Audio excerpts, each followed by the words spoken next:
Hey guys, your bear boy host Hito here, and we are starting the show right now, this second, at this very moment. Which, if I'm clicking on the correct one, thank you. Boom. Your bear boy host Hito here is at it again with another Retrogade episode, and as always, we always come with a subject, and we always have some very cool guests joining us on this podcast. So today we dropped the retro bomb on hack and slash games, and with our first guest, we have Wedge-tailed. G'day. All right, Wedge-tailed, tell us a little bit about yourself and what you do, and yeah, that type of thing. Oh, I'm definitely on the spot now then. G'day, my name's Retrogade. I am an Australian living in the United States. I do work for a living, mostly. I'm into games of all kinds, hack and slashes being one of my favorites. And I'm looking forward to hanging out. Awesome. And if you guys want to, you can follow Wedge-tailed right here, by the way, just saying. He streams, I promise. Sometimes. But yeah, let me get that. Okay, could you just cooperate with me today? Thank you very much. It cooperates. There we go. See, we got a clip. We actually we have a clip. See, proof. Streams. Proof. We could pull random clips out of nowhere. It happens quite often. So games as a service with the social aspect means I guess I'm starving for friends. What? Okay. Our next... Wait, where is our thing? Wait, okay, that's the correct one. Our next guest is Silverstone. How's it going? Going on? What's happening? Introduce yourself to the peoples, but how you going? Sure. Hi, my name is Silverstone Candor. Artist, streamer, game dev, multi-player human? Question mark. That's the rest actually. So I stream, of course. I stream Monday to Thursday on Twitch.tv, over on Silver.stream, of course you can type that into your browser. Very easy. I play all sorts of games, including, of course, today's topic of hack and slashes. I'm actually halfway sort of into a big hack and slash marathon, so to speak. I'm only taking a break because Tears of the Kingdom came out, and I gotta play that. But yeah, play a lot of games. I play. I do a lot of commentary, do a lot of art. I do everything. Tell him. I do everything, don't I? Sure. Yeah, you do actually. He definitely does everything. He definitely does everything. I gotta wait 26 seconds before I can shout you out. Could you believe that shit right now? Damn. 26 whole seconds. 26 whole seconds. Apparently, it takes a little time for me to get the goods. Don't worry. It's fine. We got this, though, to show off. We got stuff like this to show off. See, it happens quite often. Alright, if I heard you about this clip, this is the one where I got Michael. Stop. Sitting right there too. I mean... Yeah. Mike will be fine, okay? He has 10,000 trophies of Mario Kart. He's fine. He's okay. He's all good. But it's taking down. It's making Mike all annoyed on Rainbow Road of all places. Exactly. He's had many victories there. He's fine. He's all good. Follow Silver if you have not followed them before. Follow him. Get it going. Has a lot of content. Very Adult Swim-like. Yeah. Been going on a pretty cool Adult Swim kick lately. Hashtag I am not wrong. Mm-hmm. And finally, our last guest with us is Vesperia566. Oh boy, you had to mention the numbers. Yes, you had to, of course. I mean, it's trademark. those numbers will haunt me till the end of my life. I understand that. I mean, they're trademark. My name is Vesperia, otherwise known as Vesperia, otherwise known as Vesperia566, otherwise known as Scumbag. I stream kind of rarely on Twitch. I used to do it a lot back during COVID era, but now it's kind of Expect more later this year, but right now it's kind of up in the air. I played a lot of games, including hack and slashers. In fact, maybe buy some consoles just for hack and slashers. But yeah. Also, my cat's having a stroke back here. How you doing? Is it truly a stroke, or are they just very happy to see you? I mean, she's doing those. It's the most talkative cat I've ever heard in my life. Right. Oh man, that was good. Oh look, we have a clip. That was from Nocturne. Yep. Last streaming, Tales of Vesperia, the definitive edition.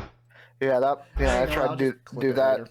but they kind of stalled Oh, a look, bit. she leveled up too. Which, by the way, really on brand there. that's really one of the T games that I actually have as a choice for the letter T in the alphabet challenge. I consider it more like a V because like Tails is sort Tales of like, of. Tales of. Yeah. It does count. It does count. I mean, I'm gonna ask you then, what would you have for your V game then? Valhalla 111 is still a choice because I haven't played it yet. Oh yeah, the way. Mm-hmm. Like, so that's one of them. I think we're talking about hack and slashes. Why did I forget for a second what we were talking about? This is what I'm gonna do the entire night. I'm gonna derail you. No. Also, follow Vespi if you haven't. Go ahead, right there. Links in the description. Yeah, let's see how far that gets you. It'll get us very far. Anyway, you'll get one setback on your investment. I will get many setbacks on the investment. For me, at I least. said cents. Cents? What? Okay, sure. I found a nickel on my desk. You found 5 cents nickel. then. All right. So, guys, hack and slashes. Very important question to ask for this. What makes a hack and slash game? Well, you see first. Yeah, you hack. And In what then context? there's some slashing. And I don't know, you hack with some sort of like weapon, sword. I guess like in this case, like there's also like scythes, any sort of thing that can cut. I mean, you can like say it for like any game, yeah. Hey, is Zelda hack and slash? Like no. See, no, but here's the thing with Breath of the Wild now, and Skyward Sword, and Twilight Princess, and now Tears of the Kingdom. Does it count now all of a sudden? We're really opening up the wide like definition of it, but like clearly a lot of like with hack and slashes, the clear goal here is very combo driven. A lot of enemies, maybe a lot of enemies on the gameplay front, like a lot of combos, different weapons. We're really trying to keep up like a good like long stretch of like of action, and most times it's not like a definitive like must have, but usually they can be like a little bit on the hard side. It can be like very very basic, but if you know what you're really doing, then it can be like really really good. Well, that's not necessarily the case. Some of them are just straight up. Oh, we want to put something cool on the screen. You're gonna fight it. Yeah, Like, yeah. Like one game that could count as a hack and slash, but to be honest, I don't really. Is Really? Star Wars Force Unleashed. That does sound like it is up there. More for pure action game than like a straight up hack and slash. But you do use the lightsaber, and there's like a lot of like combo different stuff in that one. Like you can't air hike in that game. That's Unfortunately. But the pacing is a lot quicker than you would say like a Souls-like game or something like that. So that's a big part of it. Is it's got to be that fast-paced, frenetic combat, yeah. not the. You're right. No, it's like really really slow. Like the only thing I can think of like a slowish hack and slash maybe is like I don't know like a Warriors like Musou style game. No, those are pretty quick in my opinion. I think what you're looking for a slower hack and slash game would probably be. I haven't played it myself, but I've seen enough gameplay to go like, yeah, that's kind of slower and more methodical than other games. God Eater. Right, That's of good course. Also worked on from by Capcom, so also made Devil May Cry. So Also made Okami. also made Okami. Also made Onimusha. Right, Onimusha. I don't know. Like I feel like I've been like dodging Onimusha for so long. Also made Sengoku Basara. Sengoku Basara, right? But all in all together, so the elements of a hack and slash needs to be fast paced, needs to be combo-rific. I think another important factor for a hack and slash game that needs to be put in is the fact that you are always being graded in some way in the game as a hack and slash, and how quickly you can get through the level, how well you can utilize the combos, and also avoid getting hit for that problem too. The 3 factors that you see in most of these grades would be speed, technique, and basically endurance, or basically being untouchable in that situation to go up to the ranks. Those are the 3 things that I see the most. And also, let's not forget the taglines that we get in every single type of hack and slash, like magnificent combo, fantastic combo, slayrific, ace, yada yada, like all those other things. Just, you gotta have all of those added to it. You gotta have the sauce. Gotta have the sauce. Yeah. All right. So Also a question that needs to be asked. what? Is hack and slash restricted just to 3D? Because that's something that I'm curious about. That was actually Vespi read my next question. That was actually going to be my next one. Ahead of the game, Vespi. I mean, Vespi developed the psychic power. Yes. Does hack and slash only warrant for 3D games? I say the no. answer's that They had to no. start somewhere. Mm. They started in Metroidvania games. Mm-hmm. Well, the reason I say Right. no, the reason I say no that is because there's the isometric games, like not even Hades, like going all the way back to Bastion. Yeah, I was gonna say like Bastion would definitely be like a more hack and slash. I was also thinking when I'm thinking like direct like 2D, I'm thinking of like I love like vanillaware games. So Dragon's Crown, Muramasa that you even played. A little iffy in that. Even Yeah, though that's also considered an RTS, but also hack and slash. Binding of Isaac. Many enemies on the screen, getting through it quickly as possible, trying to get to the next part. It is mostly an RTS, but it has the hack and slash element. Wait, RTS? What? Roguelike. I can say. Roguelike. That's what I meant to say. Ooh, did I say? Oh. Yeah. He said it. Yeah. I'm like Roguelike. Isaac. Oh god. Isaac Here we go. is that a real time strategy game? I'm like, that is Oh boy, Binding of Isaac esport? strategy. Yeah, I know, right? That would be funny. Speedrunning. Speedrunning. Yeah. Also, I decided to pull up a list just to make sure I'm not going to ramble on. One game I see on here that really does fit the qualities of the hack and slash that is entirely 2D. Katana Zero. Good game. Well, okay. I played that in 2021. That was when I did. That was when I did the big you remember Hito, like when I did the whole like I'm going to be doing like an alpha challenge for like in a month.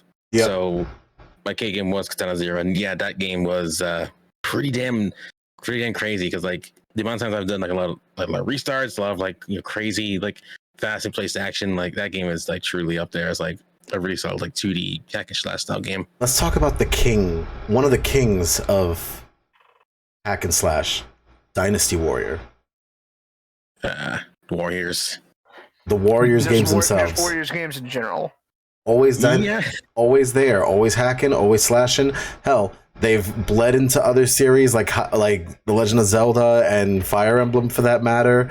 And hell, we even have it in Persona 5 Strikers now too, because that is technically also considered hack and slash as well. It's not an RPG. It's not that much of an RPG element anymore in Strikers because they have the Dynasty engine.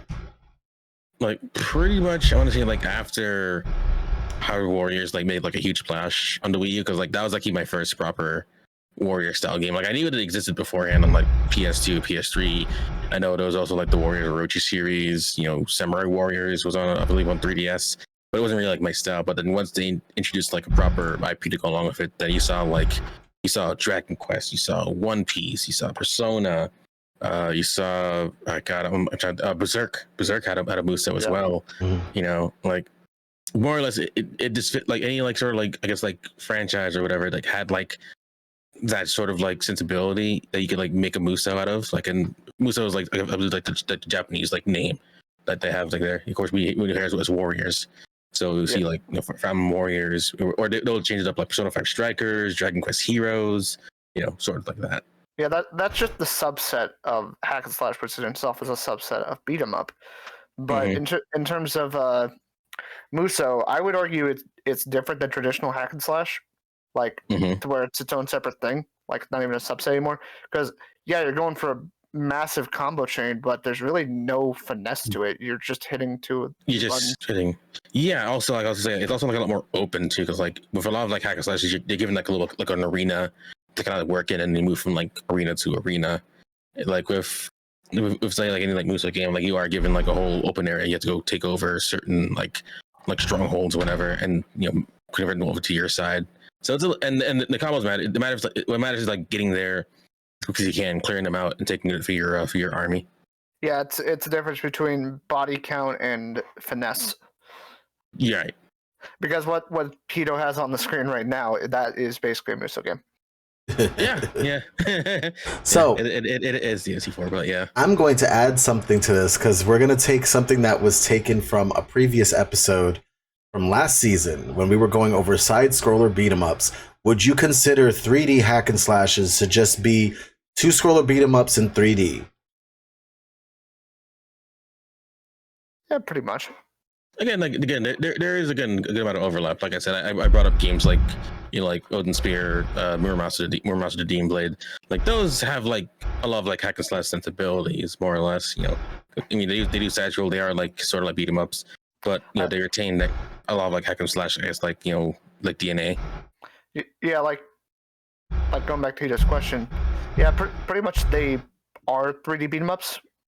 Like, heck, the big ones, Bayonetta, Devil May Cry, Metal Gear Rising. Literally, all of them do the same thing. They lock you in a room, force you to fight stuff, not get hit, and then once you're done, you could move forward. That's it.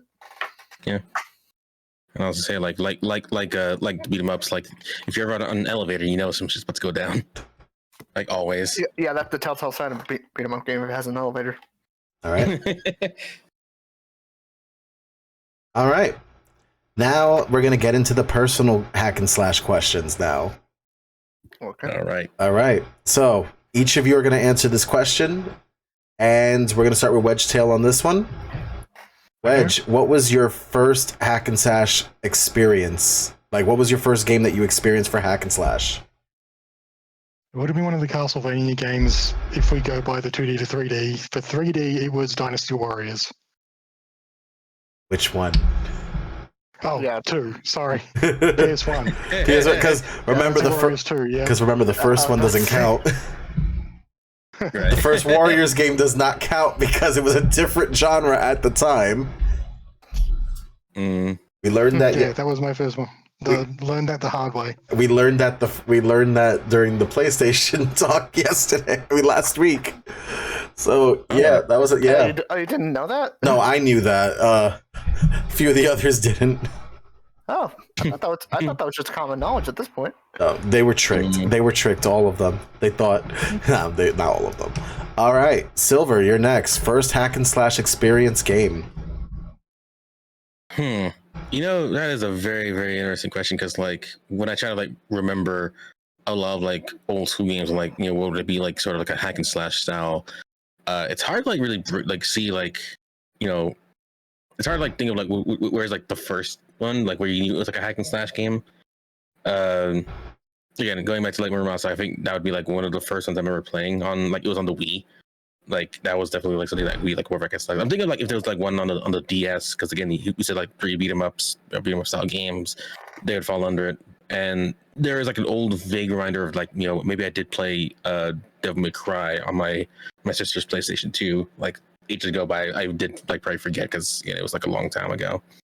But I'd say in terms of like where did I finally understand the concept of like hack and slashes, especially like the character action games that you see like these days. I honestly would give that honor to Metal Gear Rising: Revengeance, believe it or not. Great game, crazy batshit game, but like that was when I realized that game could be like that, like crazy and awesome. Espy, you're up next. Easy. The first hack and slash game I ever played was DMC4 on the original 360 back in 2012. Ooh, nice. Like I played that till the disc got. Actually, no, I downloaded it. What am I talking about? I played it to where I got really good with Nero. Could never get good with Dante, but I eventually got better with Dante. But besides that, obviously that was my first one. Then immediately after, I played Revengeance. Yeah. So I'm gonna bring up this one because this is my first one. I swear to God, I know what you're about to say. Are you sure? Like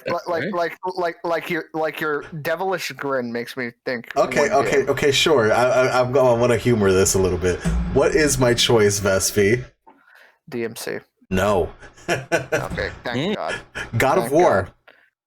Okay, that works. God of War, yeah. The second one. Yeah. That'd be it. So God of War 2 was my first beat 'em up. Well, not beat 'em up. hack and slash, and the only thing I remember, because I only had the game for about 3 weeks before it was stolen from me. Yeah, that sucked. I never got a chance to actually enjoy the game. The only scene I remember before I realized it was a hack and slash was the beginning where I met 2 women in a bathtub, and then and then before you knew it, my parents were regretting my mother was like, I didn't know this was in the game, and my grandmother, who bought the game for me, was like having a mild panic attack at 13, just watching the 2 women giggling in the background and moaning in the background. She's like, Kratos is having woohoo time. Oh no, she was like, did you kill them? I'm like, did I kill them? I'm like, well, in a way. In a way. I did sort of suck the life out of them in some way. Yeah. Or some could say I put the life in them instead. Kratos, take it away. All right. Now we go down to the next question. Favorite hack and slash character? And this includes, by the way, any of the Warrior / Musa games. It has to be a particular character. It doesn't have to be the main franchise of the character. It could be like the side character that's playable, etc., etc. Favorite character to use in a hack and slash? Like in terms of style, or just like the character themselves? The character or alternative style. You could actually split that question into 2 if you want to. Okay. So Vespa, you got the first shot. Oh boy. Okay, well, I'm going to split into three styles. That we're going to go DMC on this ship. Mm-hmm. Character, Muso style, and the character in a regular hack and slash, because I would consider those two styles very different for what I like to play with. In terms of a character, it's really no contest to fucking Dante. Like, he is such a goofball. I love him. He is himbo dad energy personified. In terms of regular hack and slash game to play, I would probably say, this is just nostalgia talking, but also just comfortability. Like Nero's play style, where like it was still Dante, but it was Dante light. He was Dante light essentially, because he could dash around, he could do air hikes, he could do all that jazz. But I wasn't playing piano with a shitty D-pad back in 2012. And then in terms of my Muso character, I like to play. It's the dagger character I like to play. Ones that don't stun, but they just hit like a truck. So characters like Wayne Yuanji, Kafuru. I promise I won't mention Cinder and Kagura too much, but like those characters where like they can kill you, but they're not going to stun you. They're just going to I'm just going to shoot through everybody and kill them. Sure. I guess Lady kind of falls in that line too. She's like the range person who doesn't stun but kills people. But yeah, that's my list. All right, Wedge-tailed, you got the next one. Favorite character outside of Musu would be Korra from the Legend of Korra Platinum game. Just because getting to switch through all those animations, switch through all the different elements and get the combos going that way is a hell of a lot of fun, and that's always just been a real trip. And then if we're talking Musu characters, Zhou Tai, the tall dude with the katana. Yeah, Zhou Tai. The guy who you can literally wave dash with. Yeah, a lot of fun. That Jutsu of his, totally OP. I mean, look at the screen right now. Get this. All right, Silver, you're next. All right, for me, I guess my answer would be Bayonetta. Like, when I first played through the series, I liked being able to swap between her standard, like, her guns, Scarborough Fair, and then I believe that she had like I know in Bayo 2 she had like flamethrowers for her weapons like on her feet, and I believe also like I also loved using the I believe if I remember correctly I don't remember flamethrowers. I think the flamethrowers were in like either 1 or 2 if I remember correctly, because like it must have been 1 because I do not remember 2. I remember 2 had the whip and the chainsaw. Right. I believe like Bayo 1 had like a chainsaw like chainsaw weapons. I believe it was called Salamandra. There it is. Yeah, Salamandra. Yeah, because like it seemed like one of the things that seemed like impossible, but like it's there. And then of course like they have also the katanas as well. Like being able to switch between those weapons like on the fly was really great. I really liked that a lot. Musa style character. See, I don't remember too much, but like I do remember using freaking. I know, like I remember using Link a lot in Hard Warriors, but they were using the spinner from Twilight Princess. So one thing I remember doing a bunch was just juggling like hordes of enemies across like different keeps. Like, it was just like really fun to just like throw out like a bunch of spinners and like have it like just go loose, like really crazy shit. Okay, I looked at the bandana weapon. Yes, there was the flamethrowers. I just never used it.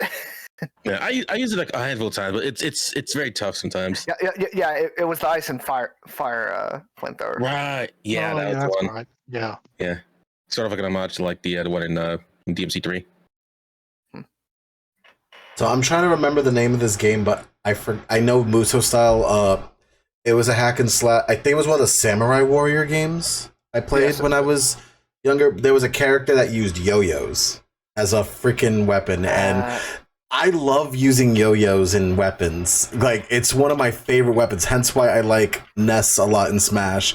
Hence why I use a Rinku in the Yu Yu Hakusho fighting game. Hence why I use a lot. Yo-Yo Kirby's one of my favorite transformations too. But if we're gonna talk about regular hack and slash, Juliet Starling from Lollipop Chainsaw. Jeez, that's a game I haven't heard of in a long time. Damn. Well, I'm sorry. It's the freaking ditziness mixed with "I'm still gonna kill you though" type of attitude. Absolutely. Absolutely. And to add on to it too, there is another hack and slash that was brought up, and the only reason why I don't bring up this hack and slash because it reminds me of someone I can't stand anymore. But One Chandra was another one. I have that game. I have Z2 Chaos on Steam, and it's a little tanky, but like it's actually pretty decent. The one game that I completely like blanked on that I'm surprised I didn't talk about. No More Heroes. No More Heroes. No More Heroes is another one. No More Heroes. Like Travis Touchdown. Like I love that idiot. Yeah, like back to Lollipop Chainsaw. Juliet was one of my favorite characters.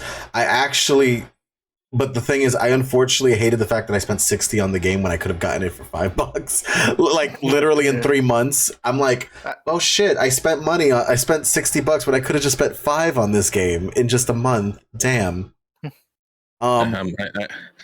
I urge this kind of like, hey, if the game's like worth the money, then I don't mind it. It wasn't worth the $60 apparently because since it dropped so quickly, I was just like, so fast. I was like, well, damn, I could have just been patient and played the game, but then I didn't want to avoid spoilers. It's also made by the same people the same artists who did High School of the Dead, which is why you find 2 of the costumes in there. Yeah. So also written by the same guy who did Guardians of the Galaxy. Yep. And Voiced by the same person who does Twilight Sparkle and Bubbles and Powerpuff Girls for Juliet Starling. Tara Strong. Let's not forget also Harley Quinn. Again, like I know they're working on like a remaster of it, but like from what I've heard, like it's probably not gonna be the same because like all that license music that was in the first game. Mm-hmm. Yeah, like, it's going through licensing hell. Yeah, like I feel like it's gonna like ruin it just a little bit because like they have to like replace that, but that was made it like really stand out a lot. I mean, hell, they're gonna have a hard time getting the artist for High School of the Dead since he passed away. They did pass away. Yeah. That's still a bummer every time I think about it. Yeah. But along with that, that's actually something to be interested about. Like, these are really good hack and slash games when you think about it. But now here we go into the thing. We talked about some of our favorite hack and slash games, but now we got to talk about our most frustrating levels in a hack and slash game. One that you had to repeat constantly because you messed up something and didn't kind of qualify getting the perfect grade to move on. So here's the question. What was the most frustrating situation in a hack and slash game you've ever gone through? Starting with Silver on this one.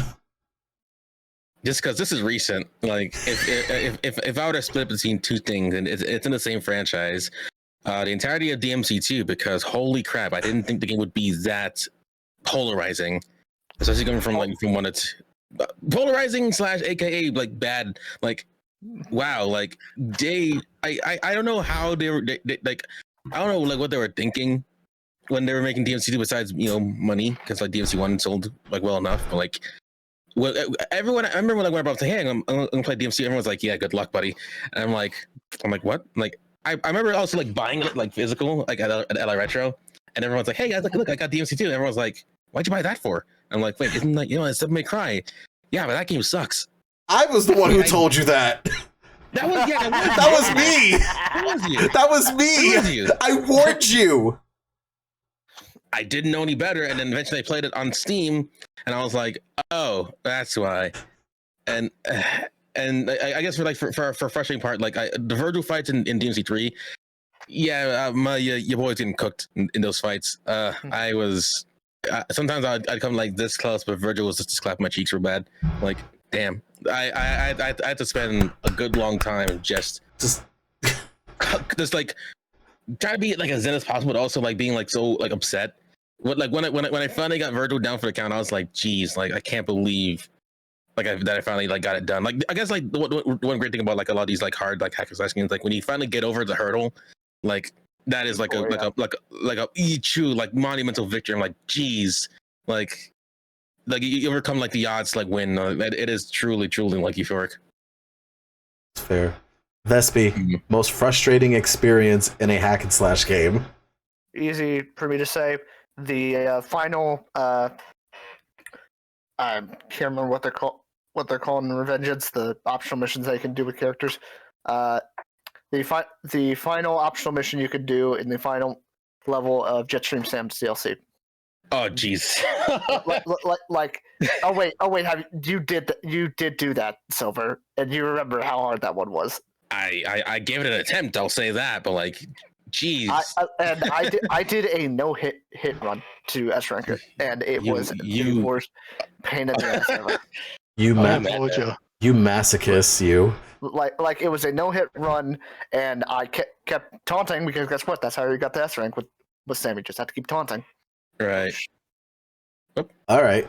So, if you're wondering what that was, I kind of stopped streaming the thing on Discord for a reason because it just to save the bandwidth. Down a little bit? Save the bandwidth. But next person to answer this question, Wedgetailed, you're next.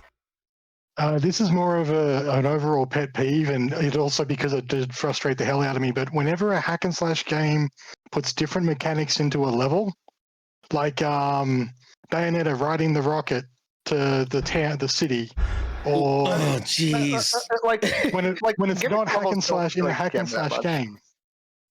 Like gimmick levels don't really get me that much. Like if you're going for the 100%, yeah, it starts getting frustrating. But I just view those as like loading screens, but you can actually play them.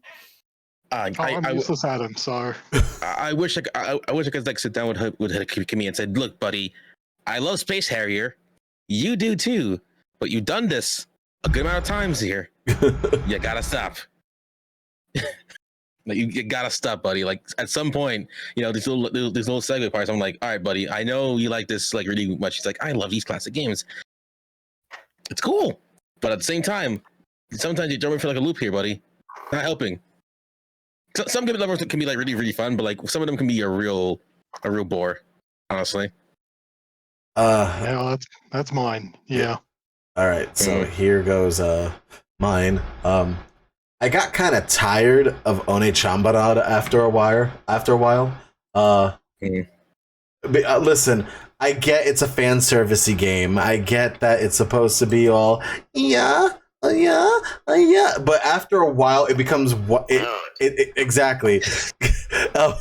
But after a while, it's not white noise anymore, and I'm just like, you just fell at this point. There was a point. I'm not even kidding. Mind you, I don't hate One Chambara, but this is where it comes to a point where I'm sleeping and I'm hearing that in my sleep. Like, it's now imprinted in my brain, and I'm waking up to, is someone having sex right next to me? What the fuck? And I'm like, oh, right, I just finished playing the game. Of course. There's a point where like all the boobs and such is like, yeah, I'm good. Like, no, here's the thing. I didn't mind the boobs and body shit. I didn't mind that. It was just the moaning and the sounds just got stuck in my brain. And at that point, I was like, I'm hearing it on loop in my brain. I'm hearing it in my sleep. I'm hearing it when I shouldn't hear it. What he he just did- got mad. What he didn't know was that he signed up for an exclusive program where he becomes a sleeper agent activated by anime girl noises. Oh my god. Like, if that became my new white noise machine, we have a problem. Oh, jeez. All right. I guess while we're like, can I add one more thing since we're on the negative train? Sure. Hack and slashes that do not give you a block button, but they still have ranged enemies, and if you get dinked once, you don't get the perfect hit bonus. I'm looking at you, Revengeance. Yeah, like isn't that the ninja run like supposed to be like? Well, that's like a block, like a projectile block. Yeah. The ninja run can block anything, but at that point, it's like, oh, I don't want to worry about the giant mantis in front of me, or the big sledgehammer guy. No, I have to worry about the guy with the assault rifle. Yeah, and you can't parry bullets, so Yeah, and also this affects DMC too, because like half the time you're just going like, okay, where's the ranged enemy? I'm gonna go for them first because they don't even why? I was like, why do they have a puppet with a shotgun?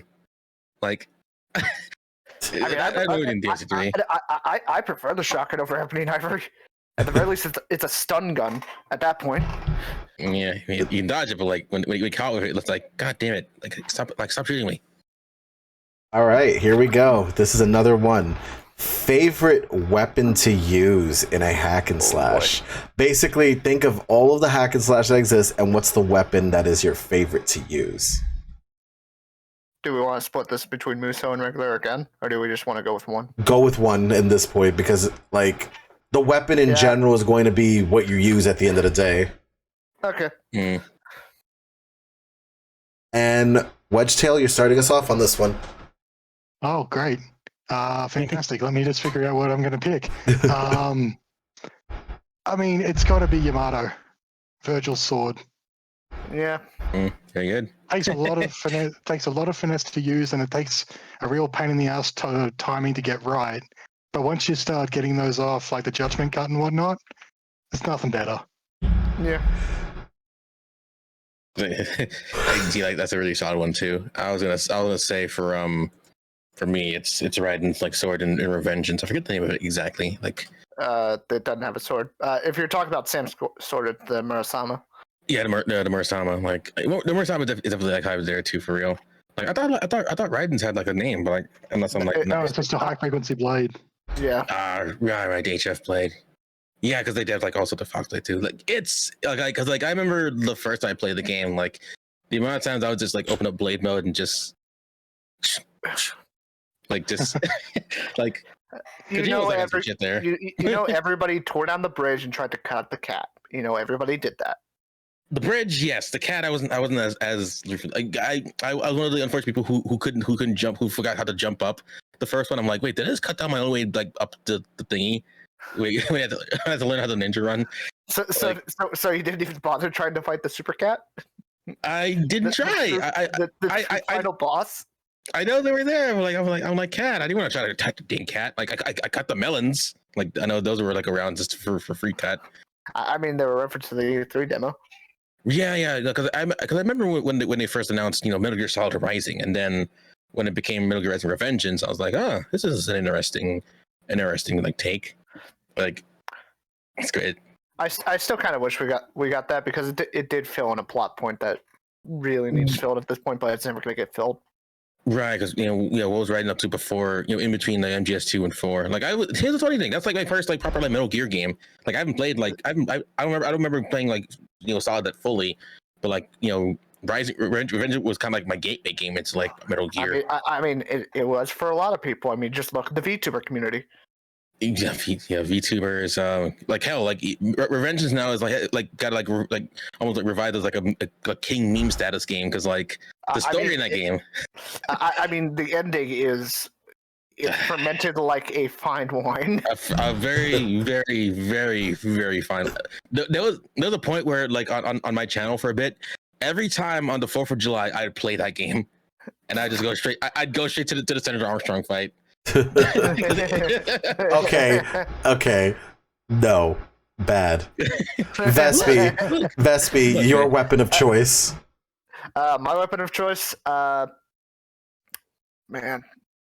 Like, there's main character weapons, but in terms of just a weapon that's finesse and looks cool, and I love the design of, it's the Serper Staff from DMC5. Like it can go between 3 different styles. I love using bow staffs in games. Like Keelik is my main in Soul Calibur 2, all that shit. But like DMC5, the way it was introduced, just like, oh, it's a fire bow staff, it's a ice tonfa, and it's an electric guitar lightning stick. Fuck yes. Okay. All right. You already know. I already said what my favorite weapon was, but I'm going to put it in the specific game. Dynasty Warriors 3 and 4, Bao Sanyang and her bladed yo-yos. Yeah, I wouldn't look for her. Like, I remember that being in Dynasty Warriors. I didn't remember Samurai Warriors having that. Bladed yo-yos. Yes, please, by all means. I wish I had a real-life bladed yo-yo, because I would actually take the time to learn that weapon. I used to learn a lot of weapons when I was younger in martial arts. There is actually almost a real-life equivalent to that, Hito. Where? Take my money. I want it. It's actually the thing that inspired Scorpion's weapon, but it's called the rope dart. You could probably put a bladed yo-yo on the end of that thing. Okay, hold on. You can look up someone using the rope dart, and oh my god, he was just like, let's see. Your eyes just lit up. Shop yo-yo oh, it's not a bladed. Like I said, you could probably put a yo-yo on the end of that thing, but like that's the closest thing you're gonna get to it. Dang it! I want something with actual like razor sharp things that I can use on people, because then I could technically get away with murder and I won't get in trouble. I'm like, it's just a yo-yo. just a yo-yo. Just a yo-yo. It's fine. It's okay. Nothing happened. They tried to walk the dog, and little did they know they cut their legs off. I'm sorry. It happens.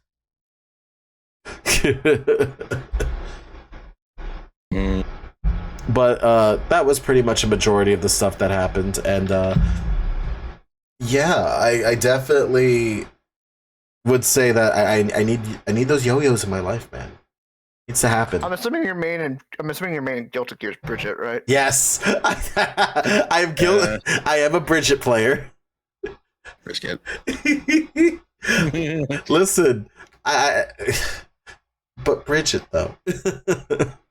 Yeah, she is cute. She's cool. All right. I'm over testing main though. Okay. All right. If I were to ever get into that, I would just be Johnny. Guys, annoying boss in a hack and slash game for you. Vespi, you were the first one to start. I'm gonna be brutally honest. Pretty much most of the bosses in Bayonetta. Most of the bosses, like, okay. I guess if I'm to put a specific one down, none of the humanoid ones. The humanoid ones, those are fine fights. The ones I can't remember the name of it. It was in the first Bayonetta. It was the giant serpent that you fought in the sea, and you had to hop across the wreckage. And if you fell into the sea, you would die. Yeah, that was such a pain in the ass. And Autumn mentioned it to the flying face in Paradiso in the second game, because the controls were so fucking awkward. Oh my god! Like, I remember. I'm so glad they got rid of like all those like insta death things in from Bayo 1 up to Bayo 2. Like, yeah, like quick time events. All right, Wedge-tailed, you're next. Most annoying boss in a hack and slash you had to deal with. Revengeance Monsoon. The whole thing where his parts would move aside every time you tried to hit him. I just couldn't get the rhythm down on that, and originally it took me ages. So he's the go. Yep, you know the trick. You know the trick to beat him now. Yes, I do know the trick. Remind me of it. Refresh me of it for a second, because I'm. Blade mode. No, not just blade mode. EMP grenades. See. Yeah, just throw the EMP. You throw the EMP grenade, and then you just hit him in the head. Yeah, I'll when admit, he has a the scatter. first encounter I had with him, I thought it was going to turn into like a Psycho Mantis fight. We had to redesignate your controller to be a different one. I Because that felt like a reference, honestly. Like, because he was like in your head more or less with all of his meme bullshit. Yep. Yeah. Hito, can you black me on real quick? I gotta do something. Okay, not wait, I'll be back in a second. wait. Do your thing. Try to find. There we go. There we go. Do your staticky thing. Yeah, that we had to do the staticky thing. But yes, all right. So Silver, most annoying boss fight in a hack and slash you've had to deal with. I mean, not counting my virtual fights because like I feel like that's like just like low hanging fruit at this point, and that was just like really just that's more my fault because like you know skill issue. God, I'll go to Revengeance as well because like I'm split between Jetstream Sam and Sundowner. Like Sundowner, Sundowner is like panels, and I remember like being so impatient like then. You have to go like blade mode to go like cut it. But Jetstream Sam was like the hey, you pissed me off now. You know that moment in the game where you knock his sword out of his hand and you think he's free, but then you realize the sword is just holding him back the whole time. Like, jeez. Yeah. Oh man, I have never felt so like overwhelmed in my life where it's like I'm like, haha, no sword for you, but I'm gonna whoop your ass, and then he just fucking destroys me, and I'm like, what the hell? Like, really, truly, like they just like took the kid gloves off when it came to that. I'm like, I can't believe they had him just completely just outclass me because he thought for a moment that there was like hope, and then they dragged you back down to earth and then further down to hell. Like, really? Like fucking like annoying doesn't even like come together. Like he just like he is there to really like check you. If you like, for example, like in the first boss fight is pretty much like, hey, if you don't learn how to parry, you're screwed. And Jetstream Sam was like, hey, you know how to parry, right? But also, you've been popping off a lot lately, so we're gonna kind of like bring you back down to earth for a second. I mean, thank you. I mean, that's literally that's the point. It's kind of just That's the point. So sometimes the game hears you talking that shit, and then it's gotta like really bring you back down to earth. So here's the thing that got me very annoyed. Titan in God of War, in the God of War series, fighting Titan was one of the most annoying things I had to deal with. Because one, big, and then two, his range is ridiculous. So because he big and range is annoying and back again, you gotta remember 13-year-old Hito was unga bunga when it came to hack and slashes. So I didn't use the appropriated versions of things like I don't know, blocking, dodging. No, I was just like, I have stick and blade. Let's just no, okay, we'll try that again. Okay, a third time, fourth time. And I think it only got annoying for the mere fact that there was a certain phrase said after I would die every single time. I just can't remember the damn phrase because I feel like I repressed it so badly. I feel like it's one of those phrases that you just felt like, I don't want to remember this anymore. Drag to empty trash bin, delete empty trash bin. That's it. Done. So it always happens. And it happened a lot in Lollipop Chainsaw as well, where you would die to a boss and they would just say something so freaking condescending, and I'm just like, well, you can go fuck yourself. You just uninvited yourself to that party now, you asshole. All right. Favorite sidekick in a hack and slash? Favorite sidekick? I mean, John kind of like died mostly like Bayo. Well, Bayo 1, she's more like a just forced to push you ahead, and then 2, she sort of kind of died. I did love Blade Wolf in Revengeance. Blade Wolf was fun. Like they give you like a lot of like they were like a great partner for Raiden, honestly. Like better than I was expecting, because like a lot of like hack and slashes are really sort of solo ventures in a way, but they will have like the side characters, like, of course DMC will have like Trish and Lady. Bayo does have like Jean and Radon and Enzo. Of course, like Mega Rising, like the Blade Wolf. They have the Doctor and the others from World Marshal. But like, I think Blade Wolf really was like one of my favorites. Like they were like I was glad that I had them around like as a character. All right. Wedge-tailed. Yeah, Dynasty Warriors 3, you had Cao Cao with his trusty sidekick Xiahou Dun. Mm. Does So that count? so Because I feel like that counts. I mean, it counts. Tell us the story. What, the part where he loses his eye or Everything. everything? Okay, let me Everything. regale you a tale from the beginning of time, The Romance of the Three Kingdoms, which is a fantastic read, by the way. I'm not doing that. I'm like, dang, we tried it.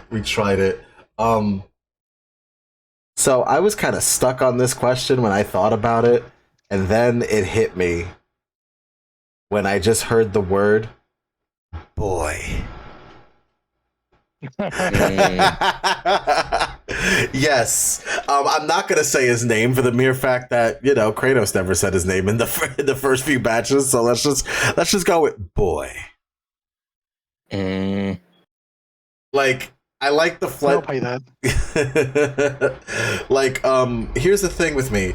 The thing with having characters that you have to basically teach from the ground up, it's kind of like an apprenticeship, and because I'm used to teaching people a lot of shit half the time, I kind of was like, okay, see, I'm used to this. I'm not usually used to having the backup. I'm usually teaching the backup how to do things.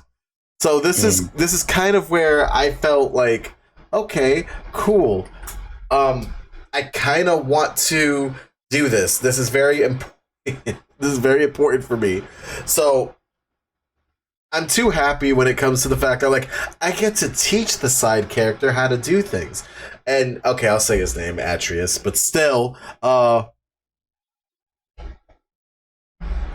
when do you get to teach the side character?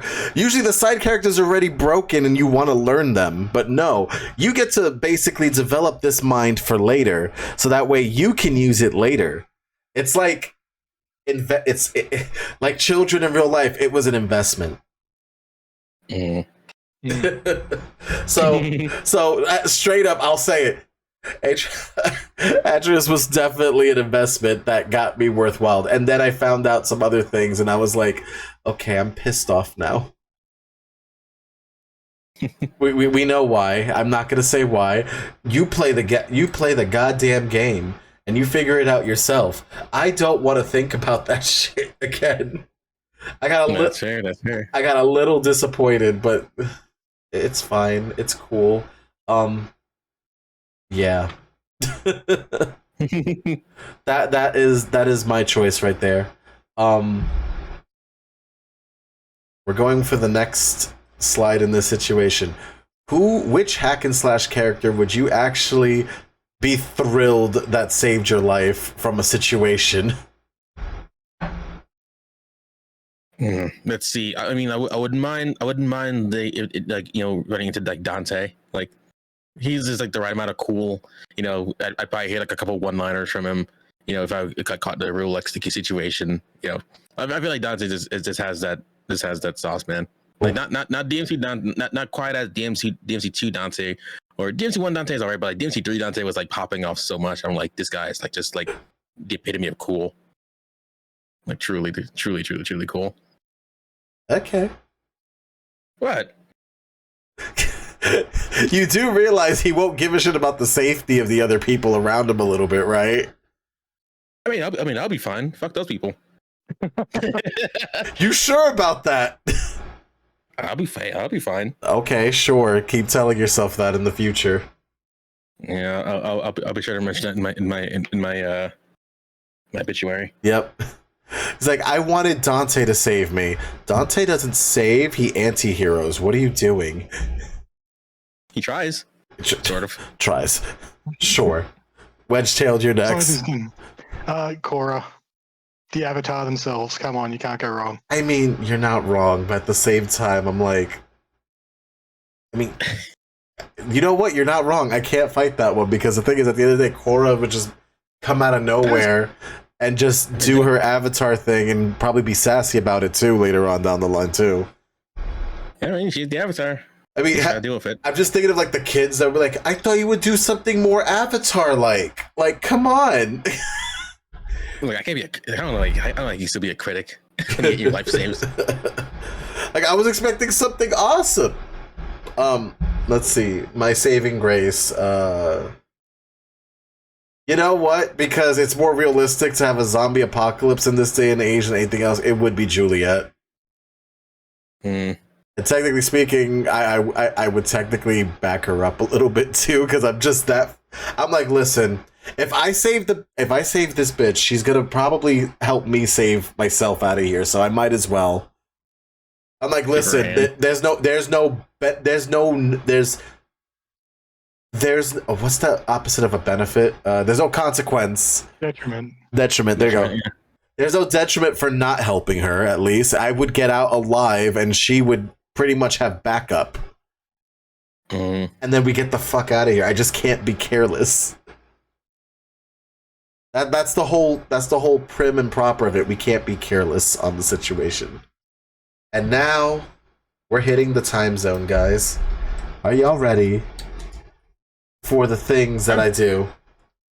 The thing that you do. All right, go for it. Our hack and slash tier list. Hey, We got the list. We are ready. And yes, Senran Kagura is here too, by the way. So, you know, you have fun with that. When Vespi shows up again, you'll have fun doing that. You'll have a good thing going there. But yeah, we got the whole thing. So we're gonna go to the template. We're gonna do a thing. Can we just... There we go. Thank you. This is all I was asking for. There's also one hack and slash we did not bring up, and it's on PlayStation. What, Ninja Gaiden? Heavenly Sword. Heavenly Sword. See, that's an oldie. Yeah. I'll think Ninja Gaiden 2. Ninja Gaiden 2, but we also didn't bring up Dante's Inferno as well. Or Chaos Legion. God, that's another old one. Yep. Damn. I'm old. Deal with it. Here we go. This is our list of hack and slashes. It's a very, very fair list. And the first one on our list... Wait, hold on. I gotta zoom in. Holy shit, that's a lot. It's a lot, but we can do it.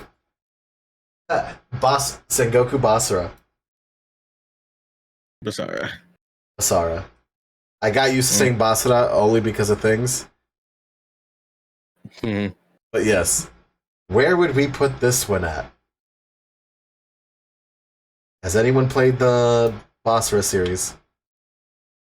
I heard of it, but I haven't played it. This is gonna be like a rival, like a lot of like games that I have not played, but I definitely know of. I know of it, but I only listen to the soundtrack, so I guess we could put these in the haven't played yet.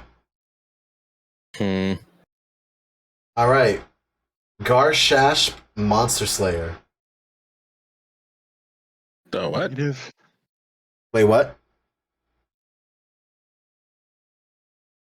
Who's played it? Negative. Negative. Okay. Wait, what is it? What's it called? Garshap's Monster Slayer. Garshap the Monster. What? Yeah, that is. I'm skimming real quick. I do not know this game at all. No, I have not played this. I'm still. Next up is Chaos Legion. Yep, I played it. All right. Oh, yeah. What would you grade this? I would say, let's see, it's D to S. D to S? No, is that what the scale is that we're working with? Yep, it's F to S. Well, S to F. Oh, B. B. All right. Can you explain the game slightly? Because I haven't played it before. Okay, so it was kind of like came out. It's another Capcom game. It came out right around the time that Devil May Cry was riding the wave. You were basically a heavenly warrior, and you had a summon that was basically bonded to you, to your soul. So your special abilities were, you would have these summons that you defeated become yours, and then use them to attack as well as your own sword. Mm. That actually sounds And pretty good. it's a good fun game on PS2. Looking at the gameplay right now, I'm like, dang, how did I not know about this? I guess DMC was like the de facto Capcom, hack and slash. Also, This game was kind of just there. Also, by the way, I kind of forgot to say this. Pick your automatic S, and it'll be shot there immediately. Revengeance. Okay, where is Revenge? I don't even think it's here. Should be under M, I guess, or Metal Gear Rising. No, it's not. That's Ninja. I guess it's not here. Whoever made this list needs their needs eyes a- examined. Yeah, Attitude Needs a check, very- yeah. needs a very stern talking to. very stern talking But- to. If I can't have that as my S, then my S, I guess I'd do No More Heroes then. No more That is here. on the list. That is I'm definitely sorry, but it's not on the list. there. Yeah, it is. There you go. Wedge-tailed, what is your automatic S? That's hard because the Platinum game, so you're talking Metal Gear Rising, Legend of Korra, Bayonetta, they're the same game with different skin. So it's hard to pick one out of those ones. I'm going to pick Devil May Cry 5. Devil May Cry 5. That's a good one. That is not 5, is it? This is 5. There we go. I was like, wait. You'll see. If you see the one with the big V on the back, then that's Yeah, only 5. I saw it. Okay. Yeah. I know I'm gonna get shit for this, but All right. What is it this time, Hito? yeah. Is it an Onimusha game? Huh? Is it one of the Onimushas? No. Oh, it's Live Up Change. That's fine. No, because like a lot of people are like, "Oh my god, you chose that game to be your." I'm like, it was ridiculously stupid, and I loved it. Mm. Okay. With that. Another Garshap game, but this time the Dragon's Secret. We'll put that there. DMC, Devil May Cry. The definitive edition. Specifically,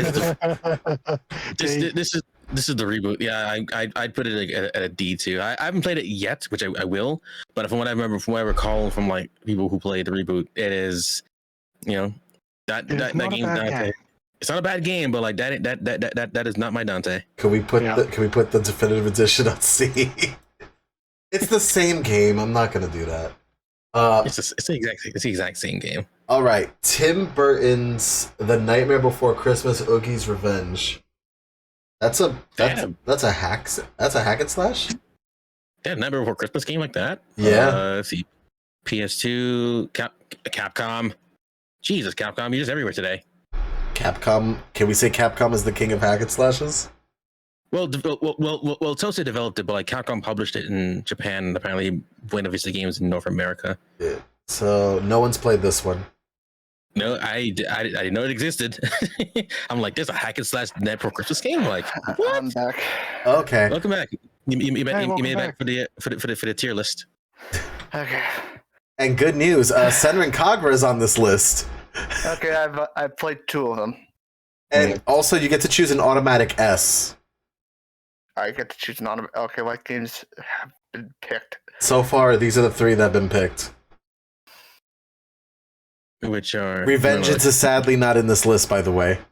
Wait, what? Yeah, I know. For some dumb reason, it's not here on the list.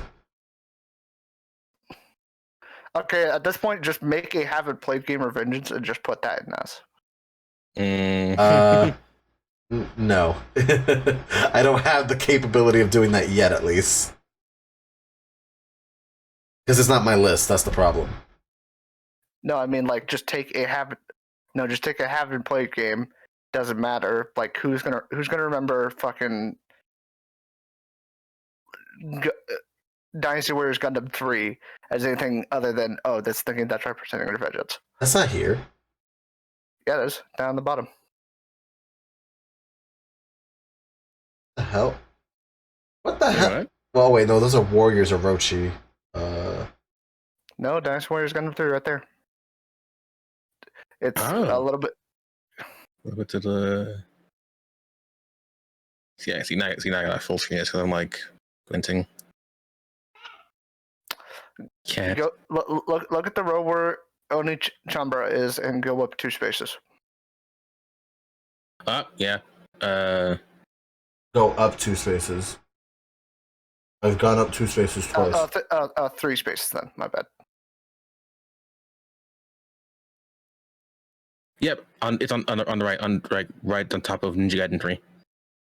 That's it, right? Yeah. Oh God. Okay, got it. Okay, Yeah, fine. there you go. We'll just say this is Revengeance. Sure. Yeah. Okay, let's ask. Who here has played Dynasty Warriors Gundam? Nobody? I have Good. not. No. I know it exists, but like it's not. It's played it. it's our stand-in. Oh wait, you actually have played it? Yeah.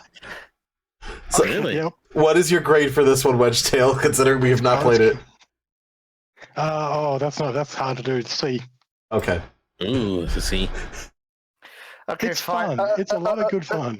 Okay, fine then. Just choose Devil Kings because I know that's the first Sengoku Basara game that didn't make it outside Japan. No one's gonna complain about that, right? Yeah, like It's right next to Onimusha. I already have it. you got it. Yeah. Okay. So the next one is Senran Kagura. Deep. Which one? Deep. Which one? The one for the 3DS. Okay, that Which I one? actually haven't. I haven't played. Oh, I wanted to get. Deep Prison. I haven't played that one either, unfortunately. Yeah, Deep Crimson. From what I've heard, it is a substantial improvement over the first game. First game is kind of mid, like it's just a 2D beat 'em up. It's not like the craziness, but that. Burst was fine, but like All right. 2 okay, was okay. Burst on the 3DS. I'll accept it. Burst Renewal, you'll never get me to accept that, Silver. So Senran Kagura regular. This is probably is that Estival or Shinobi versus? No. I think that's Peach Beach Splash. No, it's not. No, it's not. Wait. No way. Hang on. Wait a minute. Is that?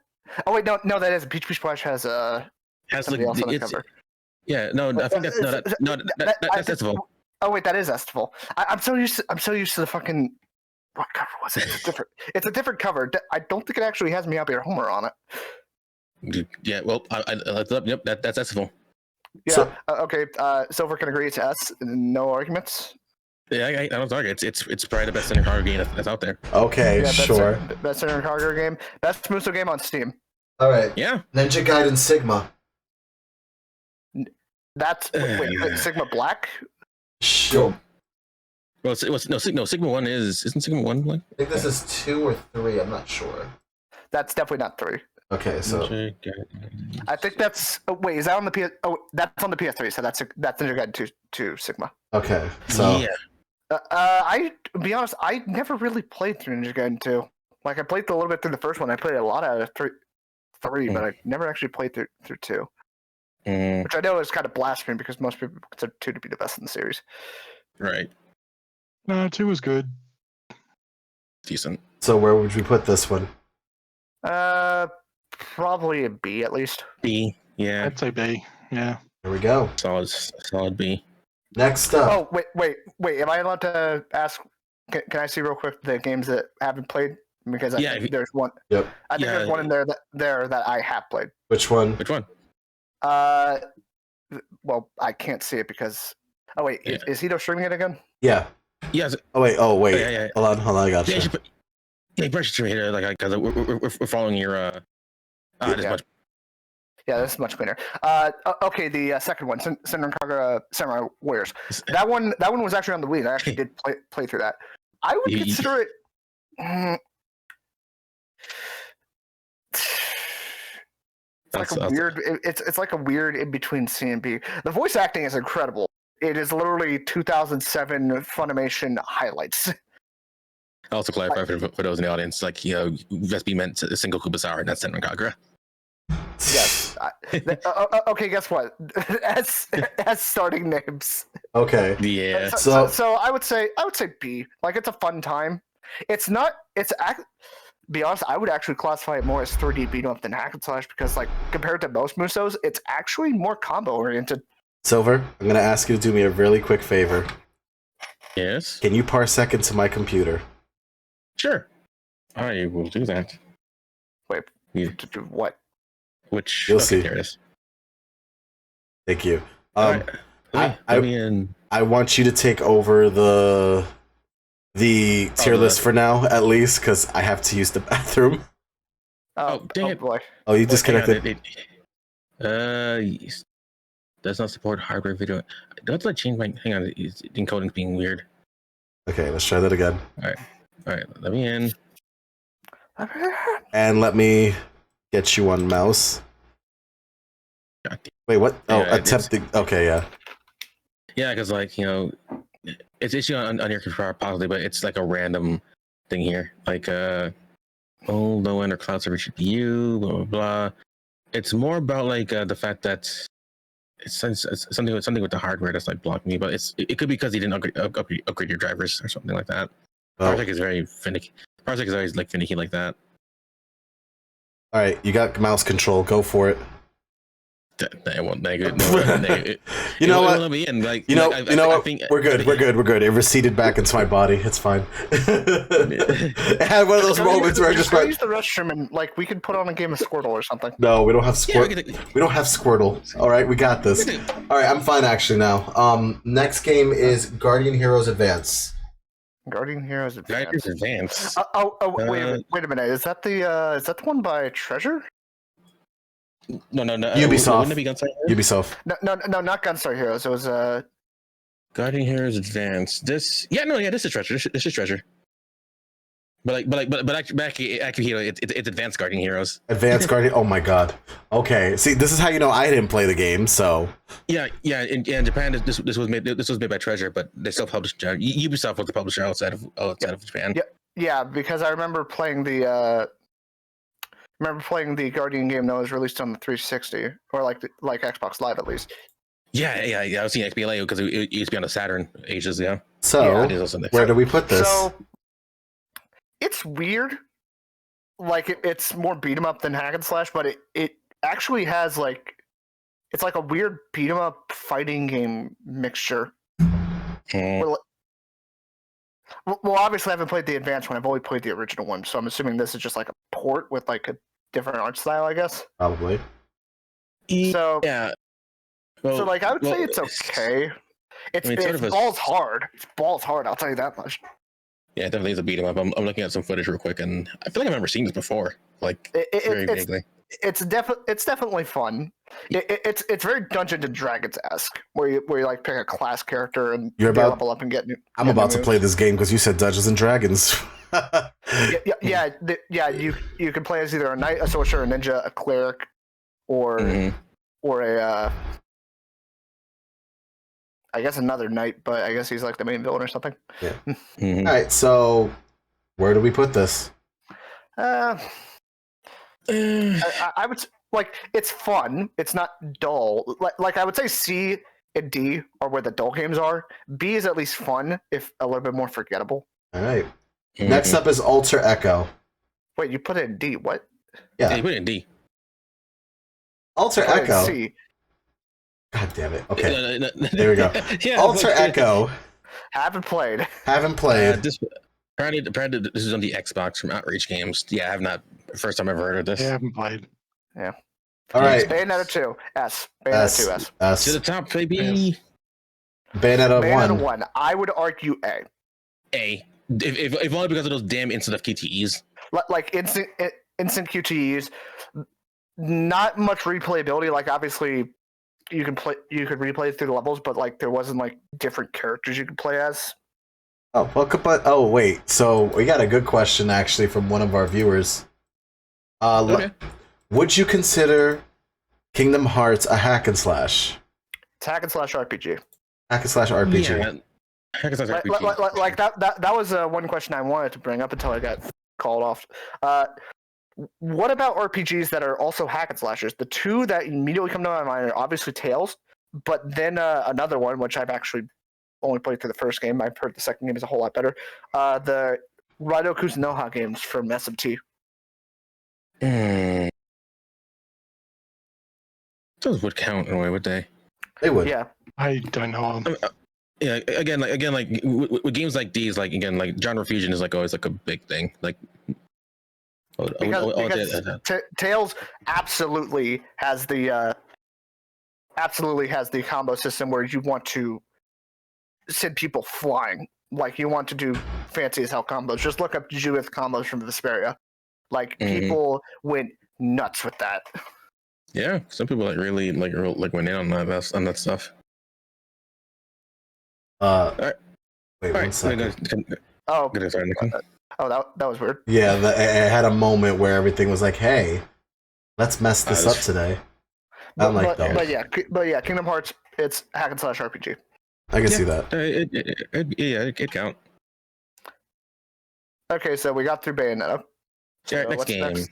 One sec. I just wanted to see if this is working. I guess Parsec is being a bitch now. Yeah, the recent Final Fantasy games have been like a lot more hack and slashy. 15 and I guess 16 coming up. I've heard mixed things about 15. Like it, the atmosphere is fantastic. Like just the story and the atmosphere, but the gameplay is actually kind of dull from what I've heard. There we go.